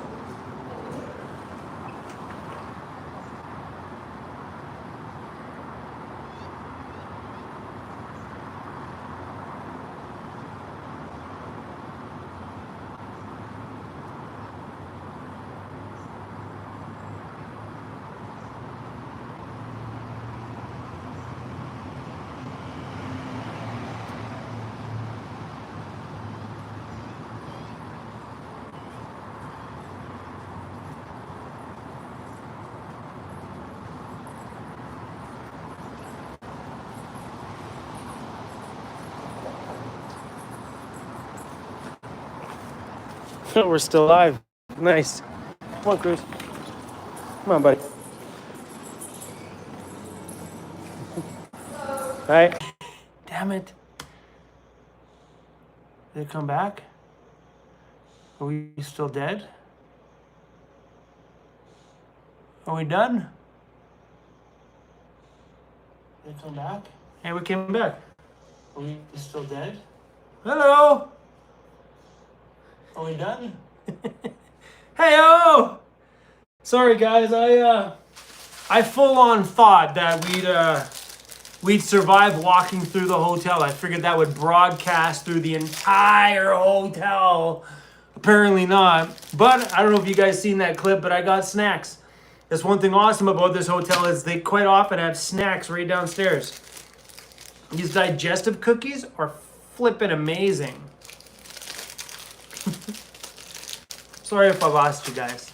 We lost like 1,800 people. But the cookies are good. Now Cruisy's whining because he wants cookies. Ow, bro! I'd be curious to know how much of that stayed on live, or if it just dropped out the second we got in the elevator.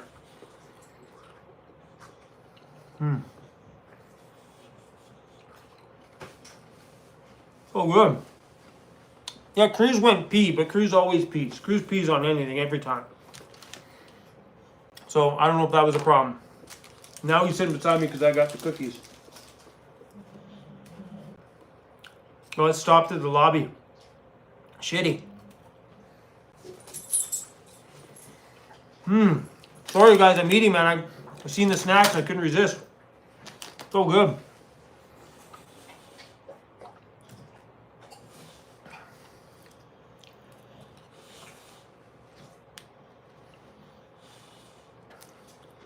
Holy crap. Everybody's coming back. Hi everybody! We're back! From our failed adventure outside.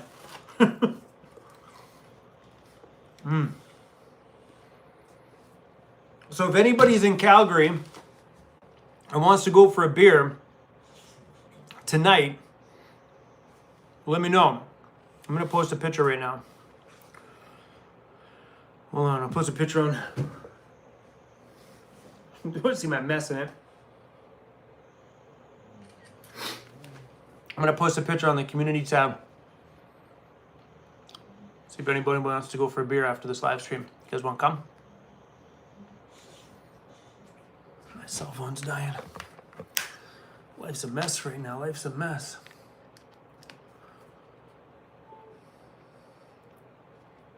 All right, post on community tab. I don't look yellow. You're not Asian. You're... YouTube short comes up. I don't look yellow. Next, add text.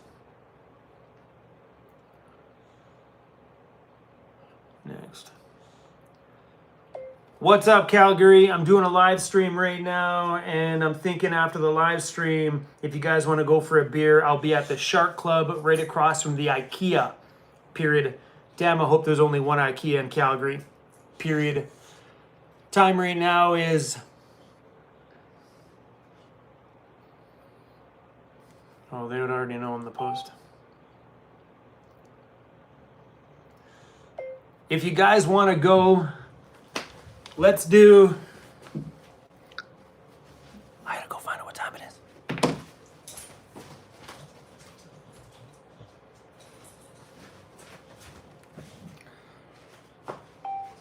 9:30 p.m. at the Shark Club. Period. I'll be sitting at the bar.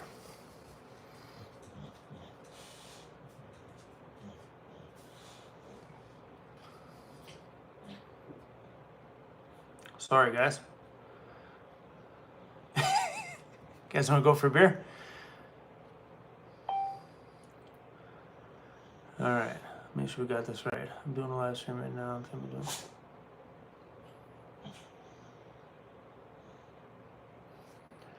Boom. Posted public. Let's go. I miss you guys. You know, I don't do enough live streams, and I know sometimes I feel like doing them, but then I don't feel like talking for like 2 hours straight. And then every time I do one, I realize how much I miss you guys. You know, like these are an incredible way to connect with you guys and just read your questions and talk to you. You know what I mean? Even though I miss 90% of the people that are commenting, but it feels really, really good to have you guys here.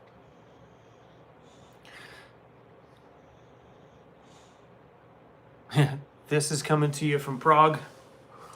My mechanic guy was just in Prague. He went out to see his family in Budapest. Is it Budapest? Is that in Hungary? Then he went down to Prague and stuff like that. Holy crap, from Japan. What's up, man? Welcome to the stream. How do you become a member? If you're talking about YouTube memberships, just hit the join button below this live stream. There's a little button that says join. Click that and you go into YouTube memberships. That just kind of like what I post on YouTube memberships is let me show you guys. For those who don't know. What is that? You know... Let me find my YouTube memberships here.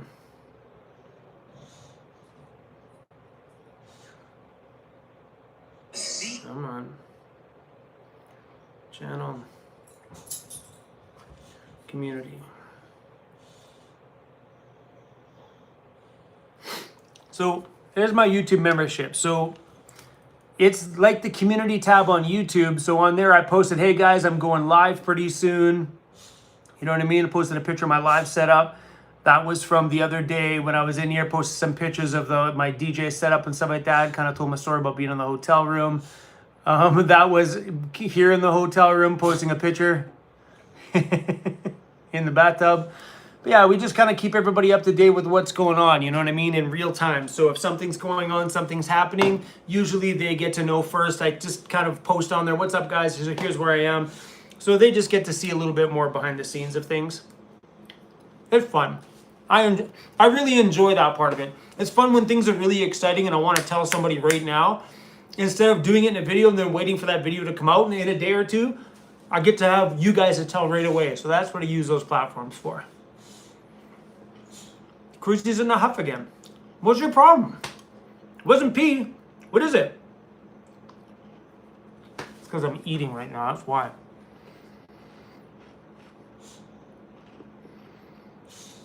Where is the bathtub? OnlyFans? I should start an OnlyFans. Trust me, you won't like it. I might be visiting Kelowna soon. Maybe. I have an old buddy of mine named Chris. Chris, what's up, buddy, if you're watching this? I have my old buddy Chris that I haven't seen in many, many years. He lives in Kelowna. Ron C's, thanks for the super chat. Treats for Cruisy. Can't wait to see you back home in the van, Chrome. Ron, I am so pumped to be back in the van tomorrow. Pretty excited. Sorry for just being rude and eating on camera, but these are just damn delicious. Andre, welcome to the stream, man. My van is going to be done tomorrow. For those of you guys who are just jumping on. Cruisy, chill out.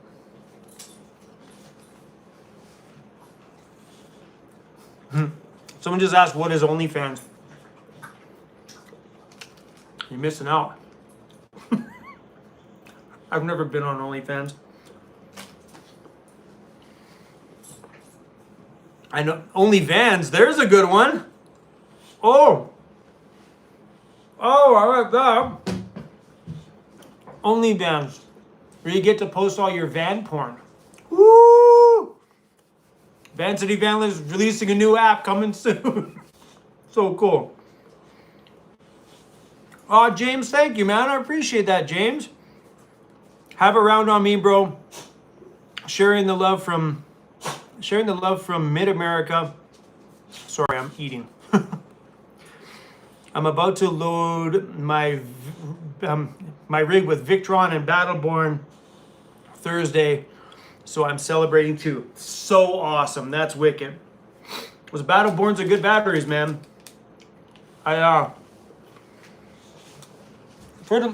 Some of the biggest batteries on the market that I keep hearing about, Battleborn, the ones I have, the SOKs, and Victron. Like, I guess in that market there, those guys I think hold the top shelf on there too. I think they would probably go Victron, Battleborn, SOK. If you're gonna do the latter wise, Victron I think would be the Cadillac of them all. Then Battleborn, then SOK. Big fan of those SOK batteries, man. Huge fan. Don't run out and buy SOK batteries. You guys will have to wait to hear my announcement when I get back to my shop. But don't buy them yet. Hold on.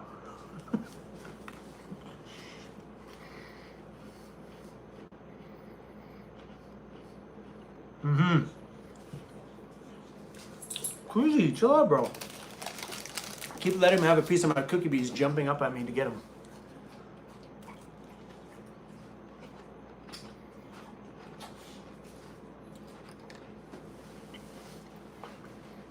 You know, the SOK batteries are manufactured overseas like all batteries are. Well, the Battleborns are put together in the US, but they're from overseas. They're a really good battery.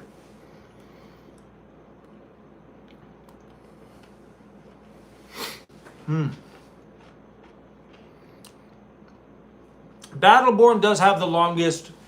Battleborn has a 10-year warranty. The SOKs have a 7-year warranty. But the price difference between the two, you're gonna factor out those. You're gonna factor out the warranties if you want.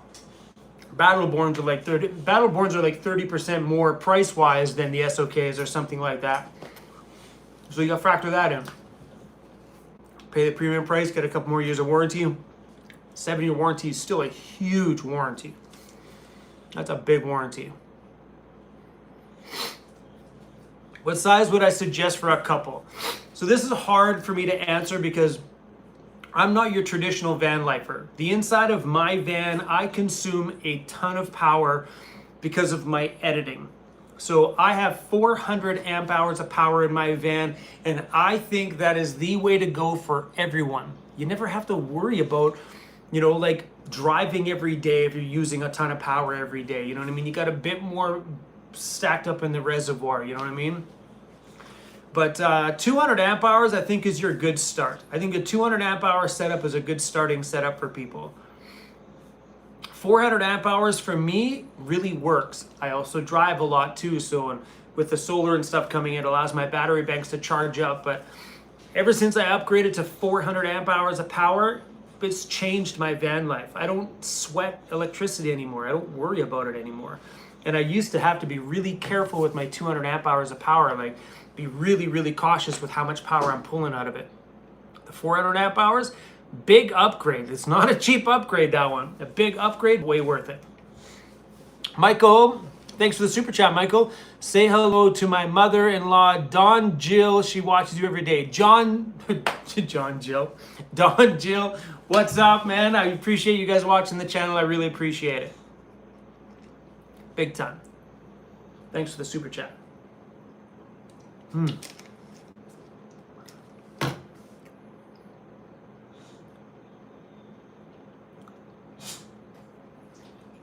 I wonder if anybody commented on my thing. I used to have a social media. I used to have like big, like I used to have a big, you know, bigger, not big, but a bigger Instagram. And I used to have a bigger Facebook page before I shut it down. I relaunched a new Facebook page recently, but that's where I used to put out all these things. And that's where everybody used to find out about stuff. I don't know if people read the community section anyway. Oh, people like, I'm in Newfoundland.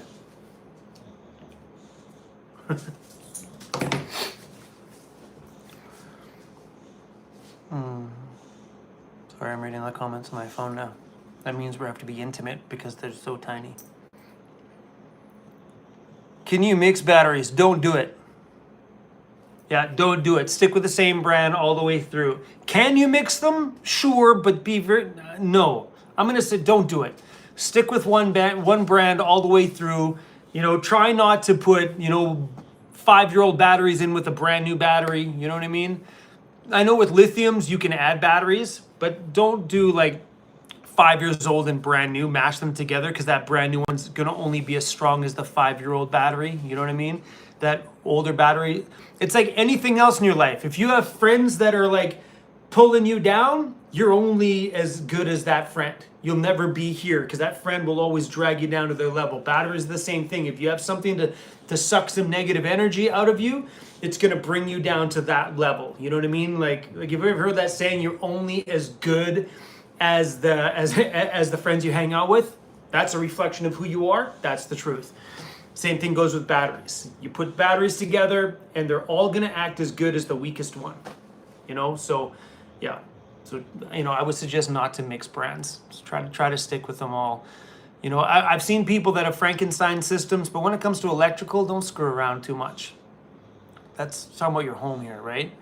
So I don't know much about mixing brands together, but I would think that the chemistry in one and the chemistry in another, if you're connecting those two chemistries together, that if one's got a different wattage pull, amperage allowed to charge, it's going to mess with everything, especially if they all have battery monitor systems inside. I wouldn't screw with it.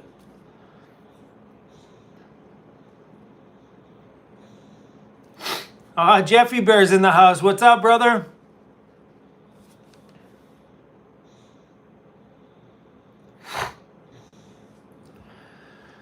So Stan asked me, how about a 2,000 watt hour power station? Would that suffice? So only you can answer that question. And that's the dead truth. Only you know what will work for you.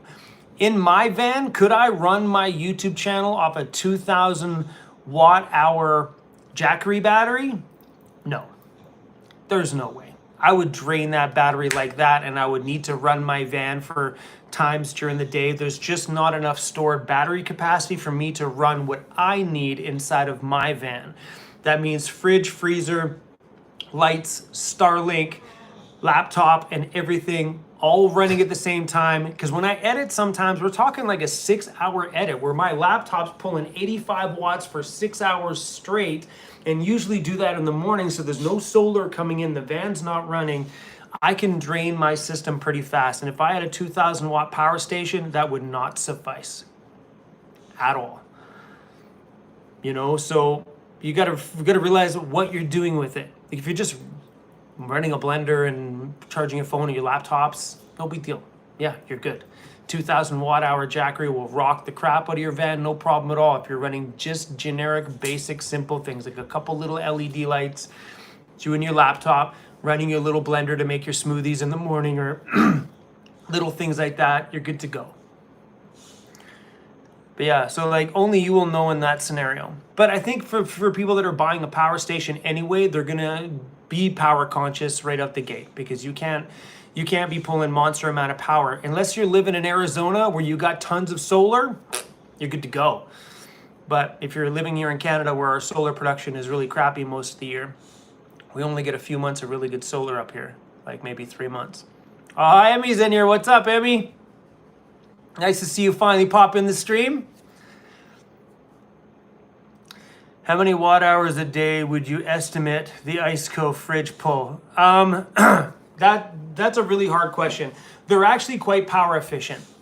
So those fridges, once they get up to temperature and everything in your fridge and freezer is exactly where it needs to be temperature-wise, they really don't pull much power. There's a lot of factors that come into play with that, though. Is it hot? Because that's going to make your compressor kick on nonstop all day long. That's when they become a bit of a power draw. But believe it or not, fridges and freezers are actually a very minimal draw in your vehicle. So like running that on a power station or even a 100-watt lithium battery, no problems at all. Fridge and freezers, believe it or not, are really, really, really power conscious. Just don't buy the little truck stop ones you see at a truck stop, because those things that plug into a cigarette lighter are going to pull monster power. I've heard good things about some of them, but there's some of them you buy, like sometimes you go to a Canadian Tire or some little box store and you buy this little plug-in one and they're just horrible. They have bad compressors. All I know about fridges and freezers, make sure that they have a the Danfoss C-Cop compressor. C-Cop? Something like that compressor. That's the best and most power efficient compressor that fridges have. So the Dometics have those, the Icecos have them. All the better branded fridges have the C-Cop Danfoss compressor. I think it's called either one of the two. They're the same brand, I think. But that's the one that you need to buy. That's the smart purchase. So most of the good ones will have that one.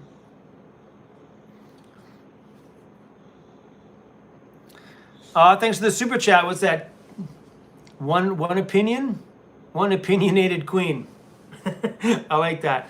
Chrome, because of you, I bought a 1997 Chevy Express in 2020 and became a weekend warrior. Wicked. I'm retiring in a couple months. Good for you. And I'm hitting the road. You're very, very welcome. Thank you so much for the super chat. I love hearing stories like that. So in a video the other day, I ran into a girl downtown. I cut out a chunk of our interaction together. So you remember that video? Was you okay?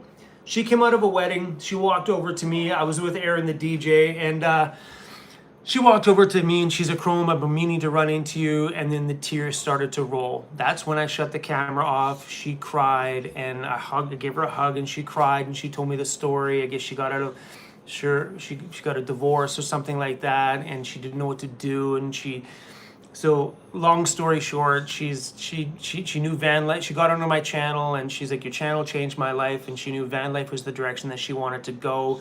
It may not be full time, but so right after her split, when she thought life was done kind of situation, she ended up buying herself a van. I cut out all that part because she was just tears pouring down.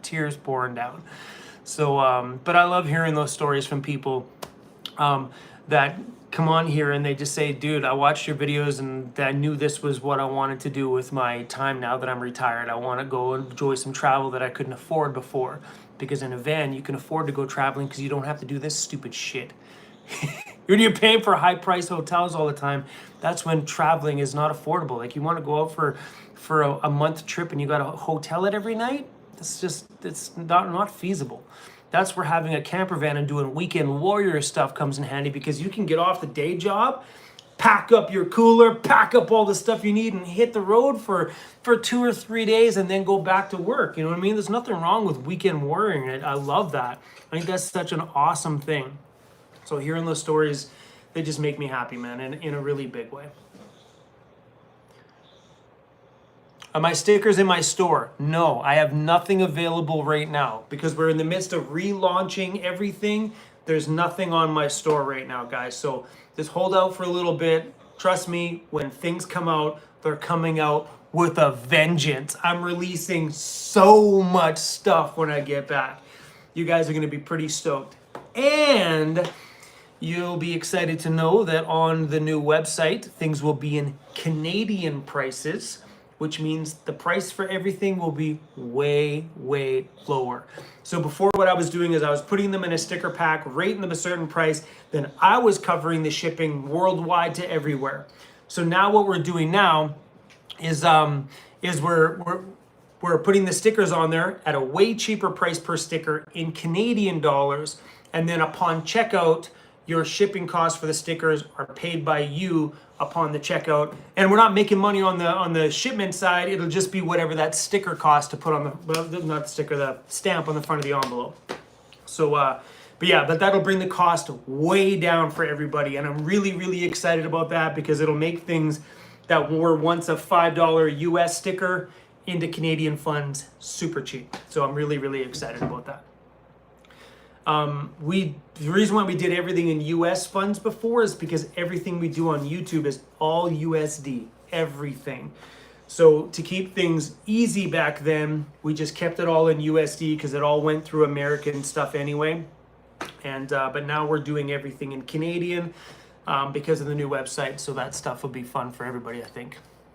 I'm excited for that. Yeah, so if you think about it, like if I have a t-shirt that was once 25 USD, you know what I mean? Or $30 USD in Canadian, I was fine with this. Hey Siri, what is $30 USD in CAD? $30 is $40.26. So a $30 shirt in US is 40 bucks Canadian. So if something was on there for 30 bucks, we'd be paying $10 more here in Canada. So if we sell a shirt now for 35 bucks Canadian, hey Siri, what is $35 CAD in USD? $35 is 26 US dollars and 26. 8 cents. Right? So if I do stickers at $3 a piece, $4 a piece, depending on the sticker, that's like $2 US. You know, it's I'm excited about bringing things all into Canadian funds for everybody. That's gonna be pretty cool. The only difference is in Canada, everybody in the different provinces will be taxed their provincial tax rate. That's changed. Where before we never did that before, but the tax guys have been just stomping on me. So we had to change everything that way. So anybody in the different provinces in Canada will be billed their taxes in their province. So we got spanked for that. Bad Chrome. I mean, we can't charge tax on any international stuff, but in Canada we have to charge it on everything. And we never did. We kind of just, anyway. Grom, I see you're coping well without your home. Doing the best I can for sure. My spirits are up because tomorrow the van comes back, so how can I not be happy? And we've been doing so much fun stuff. Like Aaron the DJ bombed around with me for a little bit, which has been fun because we got to go do a few things. We got to go see that sports field video. If you haven't watched it, go watch it. Awesome. And bomb around downtown Calgary and stuff. It was pretty good. My computer's frozen. Check this out. That's what I'm staring me in the face right now. That's hilarious.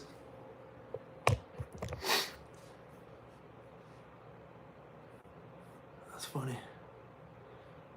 April, thank you so much for the super chat. I really appreciate it. Vanlife Fishing Adventures, thank you for the super chat and the sticker. That's pretty cool. You guys are so good. Oh man, I can't believe there's so many people in this live stream. This is nuts.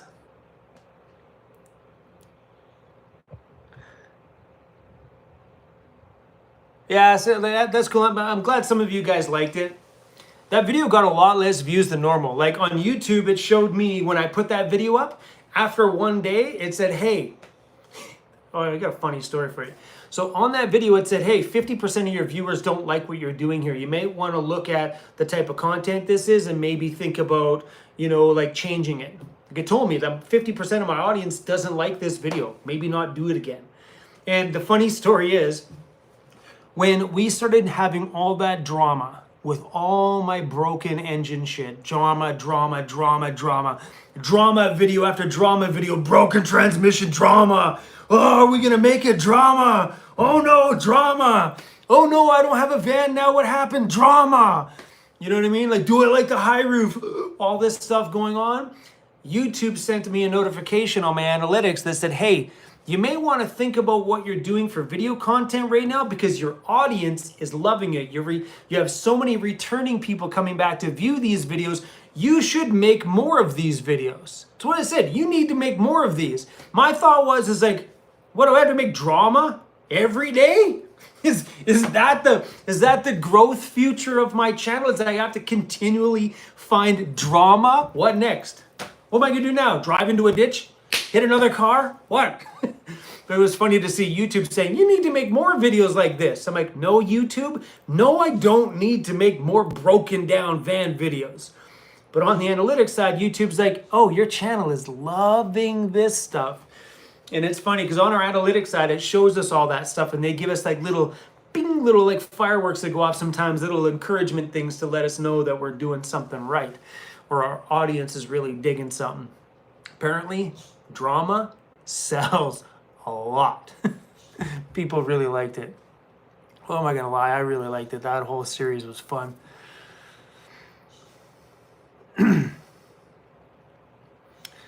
Hey, what's up, Sam? Can I get a shout out to Sam in Fort Scott? Sam, thank you for the super chat. I wonder if anybody's gonna come over and meet me at I wonder if anybody. If I'm gonna be over there by myself, you watch. Damn, I wish I was there. Damn, I was there last year.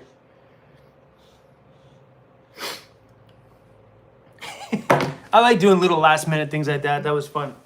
Hopefully one person shows up anyway and I'm not over there drinking beer by myself. Oh my gosh. We've been on here for 124 minutes. I was worried about... Oh, I lost that comment. Where'd it go? I was worried about you, but you're doing great. Love the smiles and laughs.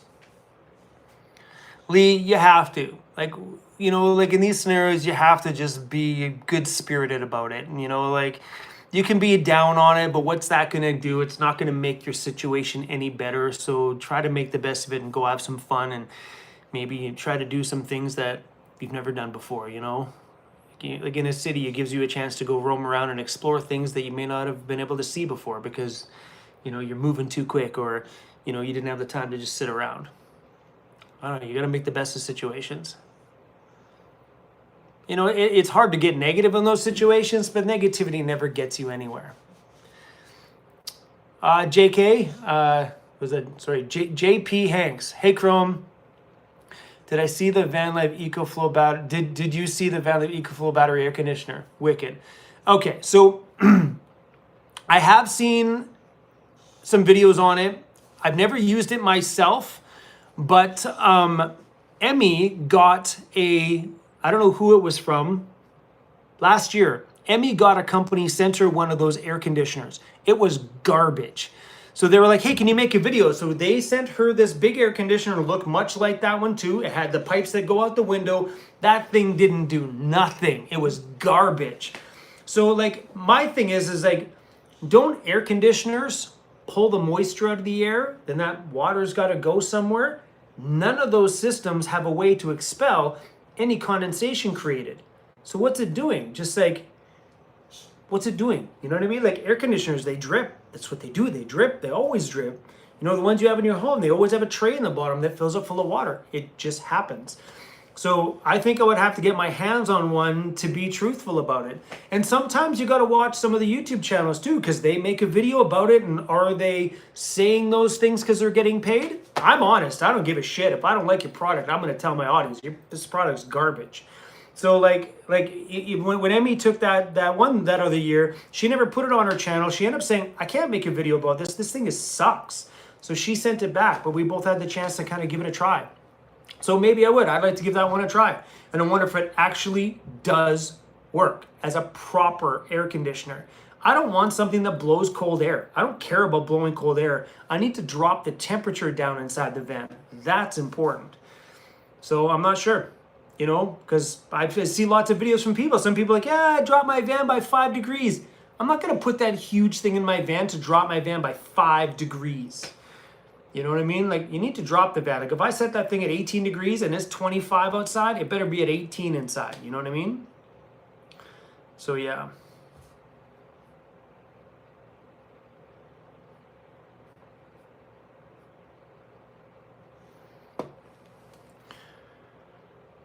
Reminds me, I should do that. Someone just mentioned about Matt Vanlife Plus. I should message him.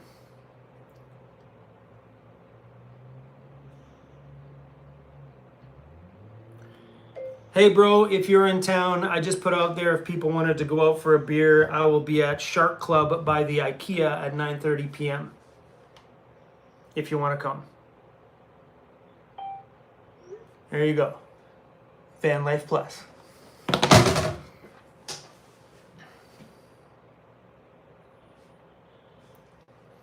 I appreciate the love, Andrea. So cool.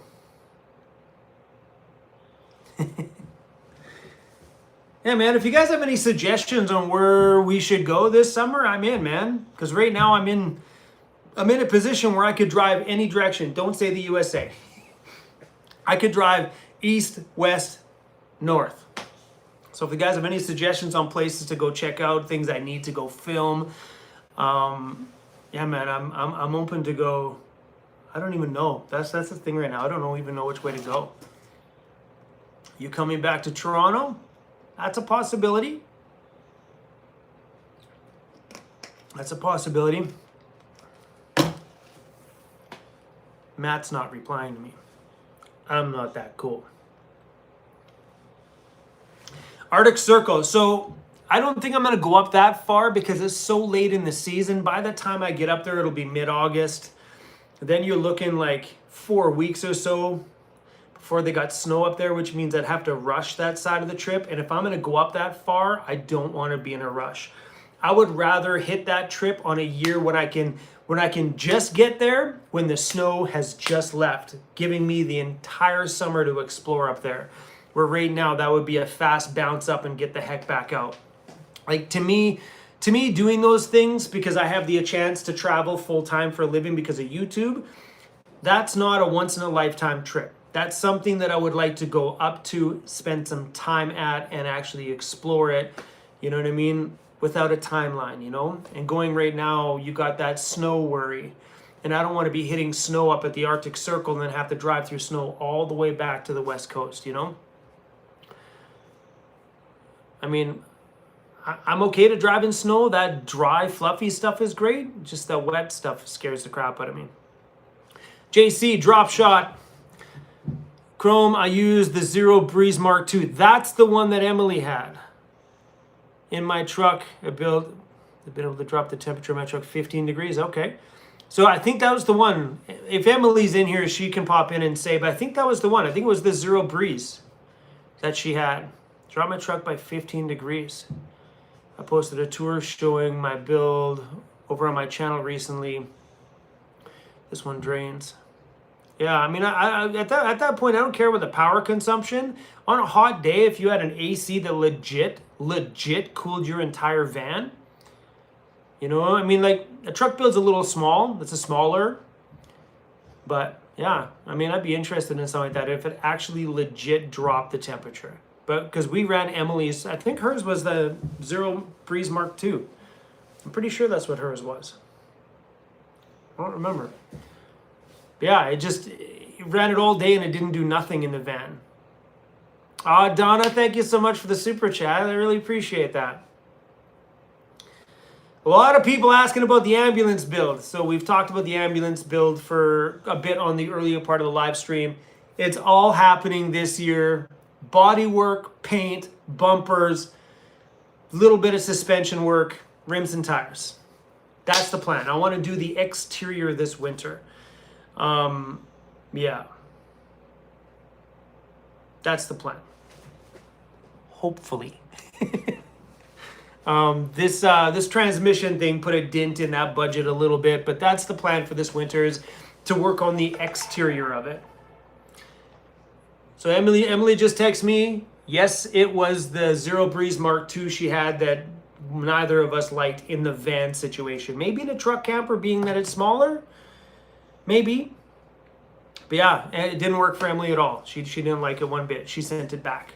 Think about it. I mean, if it worked, she'd have kept it. She sent it back. She's like, I don't want it. Am I able to stand up in the ambulance? No. It's close, but no. Like, I can stand if my feet are wide apart. Like, if I stand normal with my feet like below my shoulders, no. But if I put my feet out about that much wider and it brings me down, yes, I can stand in there. But I'd have to widen my feet. Not do the splits, I'm exaggerating here. But like when you normally stand, your feet are here. I'd have to spread them out to about there. So just past my shoulder width just to bring my height down a little bit. But no, I can't. There is an option to lift it, like to cut the roof out and raise the roof up a little bit. And I may entertain that thought. So Scott, the guy that was on that sports field in that video there, Scott says he might be coming out to the island this winter and he does fiberglass work. So he said he might do me up some sketches. So Scott, if you're watching, sketches would be pretty cool. So he said he might sketch me up a few things and show me what he could do with the roof. And if we can make it still look good, I'd ponder it. I definitely would ponder popping the roof up a little bit in the right scenario. I like that. I like the body line look. It just looks good right now. I don't want to mess with that. You know, because I'm the only one that can't stand in it. Everybody I know around me can stand in it, except for me. You know? Everybody I know gets in there and goes, wow, and this thing's huge. I'm like, yeah, you can stand. I'm not that tall either. I'm only 5'11". But once I get a floor in there, insulation on the roof, there's no way.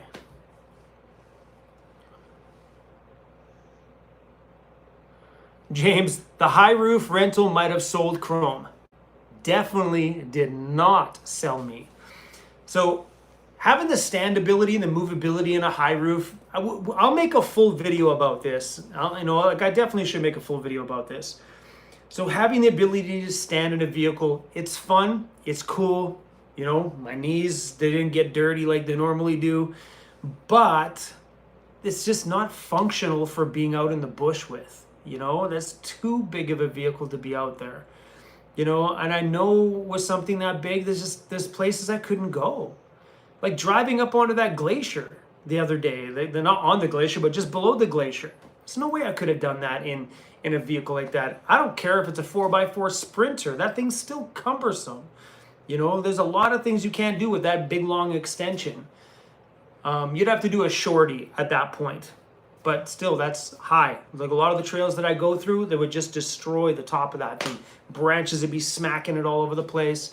So, no, it didn't sell me on it.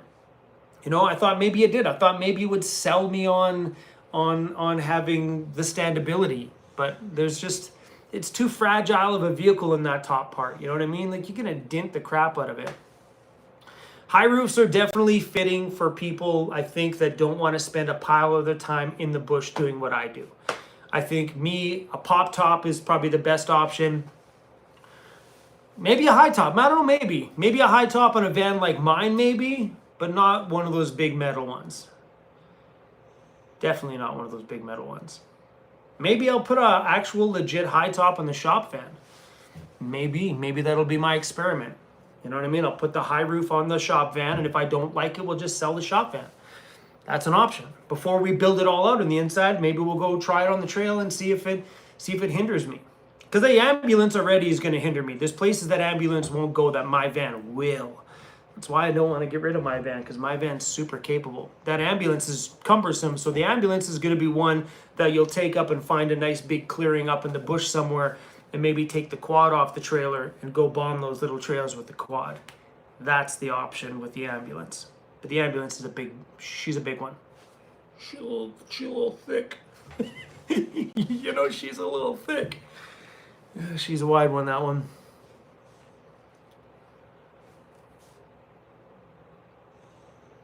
You ever going to get another car, like for daily driving, like a car? No. If I ever buy a car, it'll be a lowrider. It'll be an Impala that I can park at the shop. I need a bigger shop at that point. But I'll never buy a car. If you're talking about me buying a Prius for daily, like, I don't know what, no. If that's what you're asking for, definitely never. That car part of me pulling me towards a lowrider one day. You guys see that 65 Impala SS that was at that car show that I filmed that other day? Woo! That with a set of 100-spoke wire wheels and hydros. Yes, please. That may be in the future of my life down the line somewhere, maybe. But definitely not a beep beep little grocery getter. No.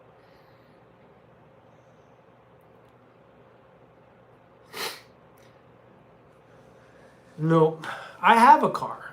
I live in my, my van's my home. My car is the little steering wheel that's in the front. Beep, beep, beep, beep in my van. That's my car. What the fuck? Sorry guys for the swearing. I'm gonna block this.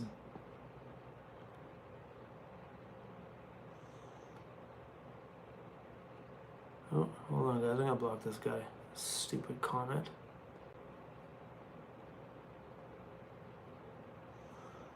Sorry guys, give me 1 sec.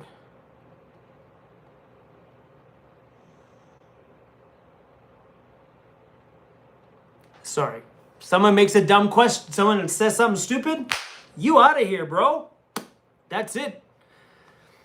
You know, we don't take idiots around here. Idiots get kicked out.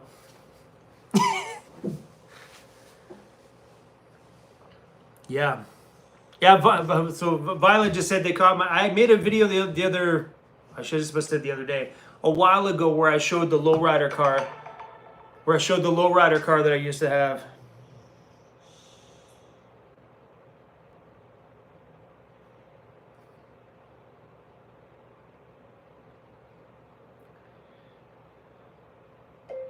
It's Van Life Plus.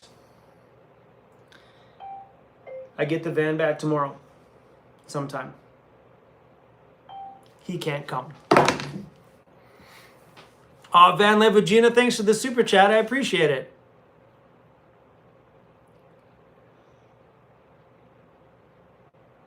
Maybe you said this. Oh. Man, this is my biggest asked question. Why don't I want to come to the States? I just haven't felt the need to. Canada's really got me drawn here. You know what I mean? Why haven't you come to Canada? Yeah, but nothing's drawn me down there yet. I got years of exploring up here before I get bored. Chris, thanks for the super chat. How much are you making monthly on your channel? Enough to feed my van life and feed my shop. You know what I mean? It's doing good. No complaints whatsoever. Do a meetup with your fans in Vancouver. I probably will, maybe at some point when I come back. There's a psycho guy I'm dealing with in Vancouver right now, and I've been trying to avoid meetups and stuff like that because I know that's going to turn into a fight, and I don't want to do that. So, yeah, I've been kind of pausing on that one. If I do one, it'll be last minute.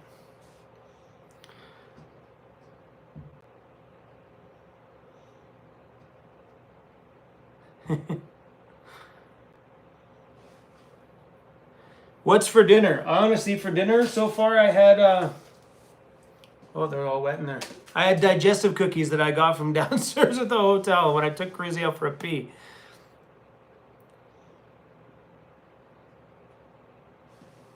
Zombie Queen, I know, I was just texting with him. The island weather is nice right now. You heading back this way when the transit's fixed? I'm not really too sure which way I'm heading when the transit's fixed, but possibly. Like, the weather's nice and cool here today. It's been pretty good here. But it was really smoky here today, though. The first smoky day we've had in Calgary since I've been here. Am I going to install a trailer hitch on the Ambo? Yes. Because I think with the ambulance build, having a quad is something that will end up getting added to it in due time. That way, when I'm out in the Ambo, if we're doing anything where I know it's just going to be just backcountry, we can tow a trailer with it. That way we can go bomb around some of those narrow trails that the ambulance won't get down.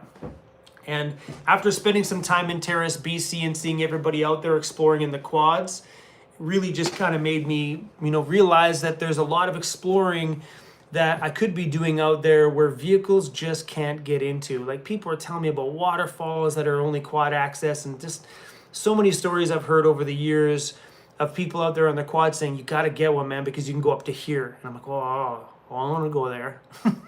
I can't go there. So yeah. What did Matt say? Matt said that he can't come out. Next tattoo. I don't know. I've very little tattoos on my body that have a real significant meaning. So I think there's 2 tattoos I have that have meaning. 2. And I got both my sleeves done and my feet. So this one here, I guess my hands too. This one here, definitely, that's my passing of my last bulldog before Cruisy. That's the time of his death, and then it says Disco Forever. His name was Disco. And then this one here, it's got my Weirdos Unite. That means a freaking ton. It really reminds me of all you guys and stuff like that. And I don't know, real meaning-wise, I mean, my knuckles real loud. That kind of just, explains me, In many ways, it explains me, because I'm just real loud sometimes. And, me, I always like to keep things real, and I'm just loud all the time, you know what I mean? And sometimes I'm just real loud. But there's no real meaning to something. Like, this whole arm's got really no meaning. Like, it's just artwork at that point. So, do I have a plan for another one? I don't know. There's a few things I've wanted to do. I wanted to do a chest tattoo of what? I'm really not too sure yet. But yeah, man, if any of you guys are really good artists, you know what I mean, that can come up with something that's kind of edgy, on the edgy side, I'd be down for like a chest tattoo ideas. If there's any artists out there who are really good at that kind of stuff, I'd be open to design options. I'd love to do a chest piece that connects my sleeves together, right? And then maybe continue that across the top of the back too. But I just don't know. Like, I'm never been the guy that's like has to have like, oh, I need a big eagle. You know what I mean? I've never been that guy. For me, I just want something cool. Like, man, imagine if I had a subscriber draw me something epic and I tattooed on my chest. That would mean a lot to me, because you guys mean a lot to me. And to have something like that come from you guys to come to me and I get put on, stuff like that is what I like. I like the story behind it. People are like, hey man, what's the story behind your chest? I'm like, I don't know, I just asked my YouTube channel if someone's an artist, and they drew me that. Bada bang, there it is. But yeah, like, that's like putting my Weirdos Unite sticker on my arm. I was like, yeah, let's do that. Just because, I don't know, it's cool. It just a big memory of big pieces of my life. Yeah, it's kind of cool. But yeah, I don't know what I'm doing for another tattoo. Will there be another one? Of course there will be. I still got tons of areas on my body that aren't covered yet.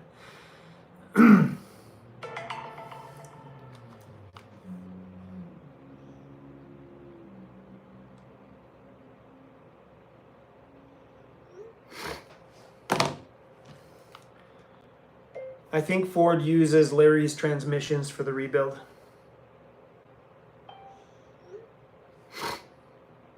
I have a subscriber that works at Ford. And it's Vanlife Plus. He was just asking me where I got my transmission done. A contest for the next tattoo. It's a really good idea, man. I should really put that out there. Because, I mean, I know a turtle tattoo. What's up, Seth? My son Seth is in the comments right there. What's up, kid? Hopefully you're doing well, man. A turtle tattoo? Okay. You want to go get matching turtles? Can we get a turtle that's on its back as a tattoo? Just a good little feet flopping around? Me and Seth go get matching turtles that are on their back. Yeah, subscriber tattoo design contest. I really like that idea. And I'll take the top 5 of them and I'll tattoo them all. Yeah, man, I'm in for that. So, like, that's one thing I learned earlier on in my YouTube, is that when I needed things like design work or anything like that, that sometimes it's nice to just hire out to subscribers too, because I've had like one of my main designers is one of my subscribers, and she does a ton of amazing stuff for me, but she doesn't like to work with anybody else. She only does stuff for me. She just likes to draw. She has a regular career job. Tress, what's up? You're a freaking rock star. But she just likes to draw for me, you know what I mean? And it's awesome to have like people on my channel to come in here and me be able to give them some money and like money to help out on their end for whatever, right? It's nice that way. So I learned early in my channel to reach out to subscribers for things like that, because there's a monster audience here. Sometimes it's better to just reach out to you guys and say, hey, anybody out there want to earn some extra cash? I could use this. So yeah. But yeah, doing the tattoo thing, I think it's a really, really, really cool idea. I'm gonna do that. I'm gonna make a video about this. Maybe we'll do an update video with things like that in it. And I kind of give you guys some idea on the kind of styles and stuff that I like, and maybe there's some cool artists. I like that idea. So we got limited time here because I said I'd meet people over at Shark Club.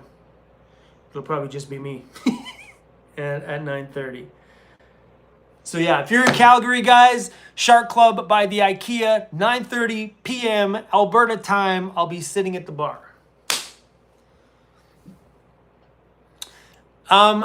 Christina, I like the tattoo of Cruise idea, but in some ways, I think those tattoos of that one need to wait until Cruisy decides that he's finished riding along with us. I think those ones are more memorable when they're tattooed at that point in time. You know what I mean?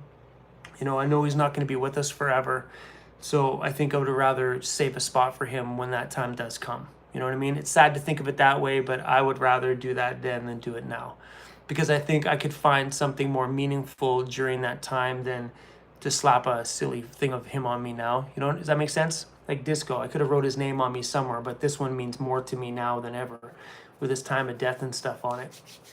But yeah. The fan Beers with Chrome at Shark Club Calgary. That's the right address too. That's 7995 11th Street Southeast. That's where I am. I hope people show up. Just one, please. Just one person, please. No, some said don't have too many tonight. No, Derek, I am very, very good with the alcohol consumption. 2 to 3 is my limit. 0, that's it.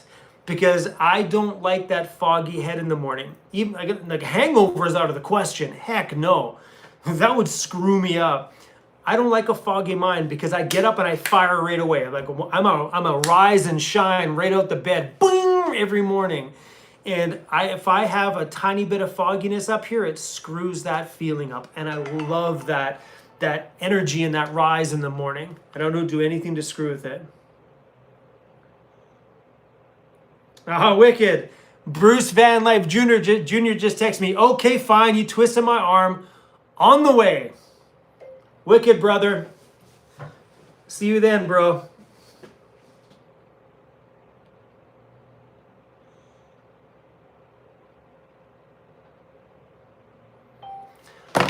Well, at least Bruce is on his way.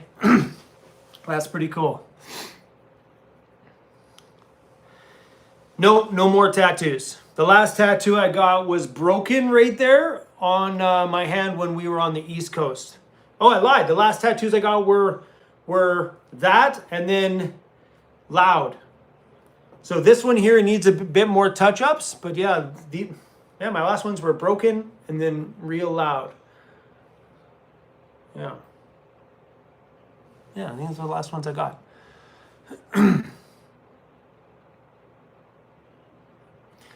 What's the broken tattoo mean? Kind of means a lot. Like my life, I've felt broken many times. And, now I'm at the stage in my life, I'm going to thank Vanlife for it. I'm at the stage in my life where I feel like that brokenness is kind of gone. You know what I mean? Like there's still a little piece of my heart that's still got some broken edges to it. I know that I haven't seamed up from my past. And it's always been attached to because I had a girlfriend in the past, way back in the day, that kept me single for 10 freaking years that just did a piece on me. And I think there's still some jagged edges in there because of that. But it's just a reminder that, you know what I mean? I had a really broken past. And, you know, I've had the chance to put things back together. And it just kind of reminds me that, you know, it was broken once.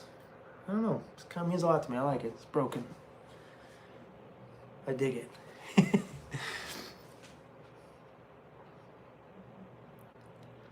Baltimore. What's up, man? Welcome to the stream.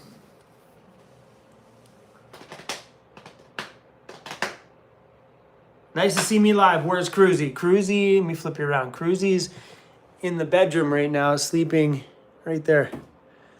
It's weird to say bedroom.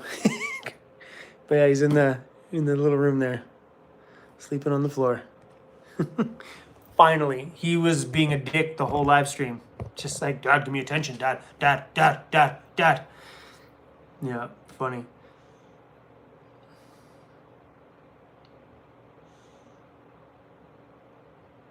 Some people talking about transmissions and Allison transmission. I don't know anything about mechanical stuff.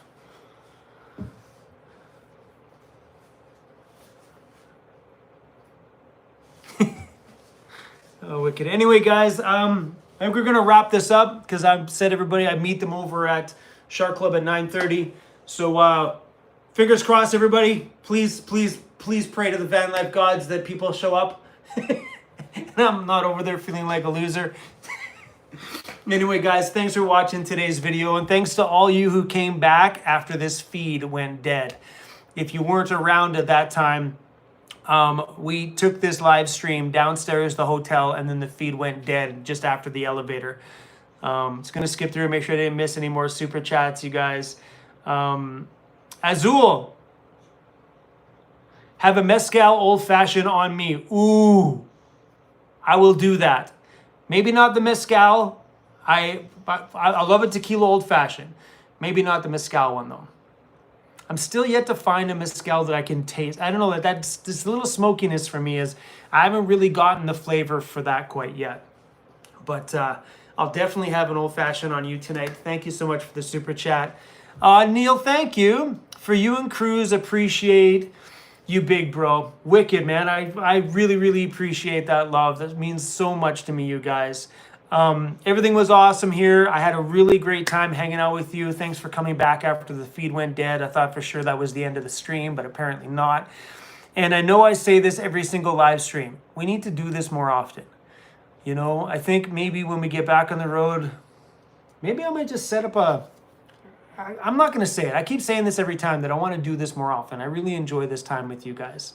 And now that we've got Starlink, we can do this from the bush. But anyway, y'all, I'm going to let you guys go. Thanks for coming along. Aw, so cool. Ruth from out here. Ruth is like, well, if young Bruce can make it, I'll come too. So yahoo, there's people coming. So awesome. Anyway, guys, thanks for riding along. I love all of you. If you haven't subscribed yet, please do. The number one thing you can do for every single YouTube channel you watch is just watch the videos. Don't worry about coming over to join us on Patreon or YouTube memberships. You can if you want. But the most important thing is just press play on those videos and watch them right to the end. Watch time is 100% king. Just enjoy the whole video that we've made. That's the number one way to help us. People are always worried about sending money. Speaking of that. Laters, baby girl. Thank you for the super chat. The number one way you guys can, seriously guys, is just watch lots of it. Go back and binge watch. So thanks for being here, you guys. We're gonna go get into some serious trouble once I get my van back. I am seriously gonna try and do some crazy stuff. We've been doing crazy things nonstop since the van's been broken down, and I think we should continue this chaos. So if you have any suggestions on where I need to go, you can pop them in this video because all the comments will be here on the replay. But feels weird to shut this video off when there's like 1,500 people still in here. But I gotta go drink some beer with some of you guys. So if you're out here in Calgary, I'm at wherever that address was, right across from the IKEA at the Shark Club. I'll be there right now. Come see me. Let's go for beers. Have a good night, you guys. See you soon.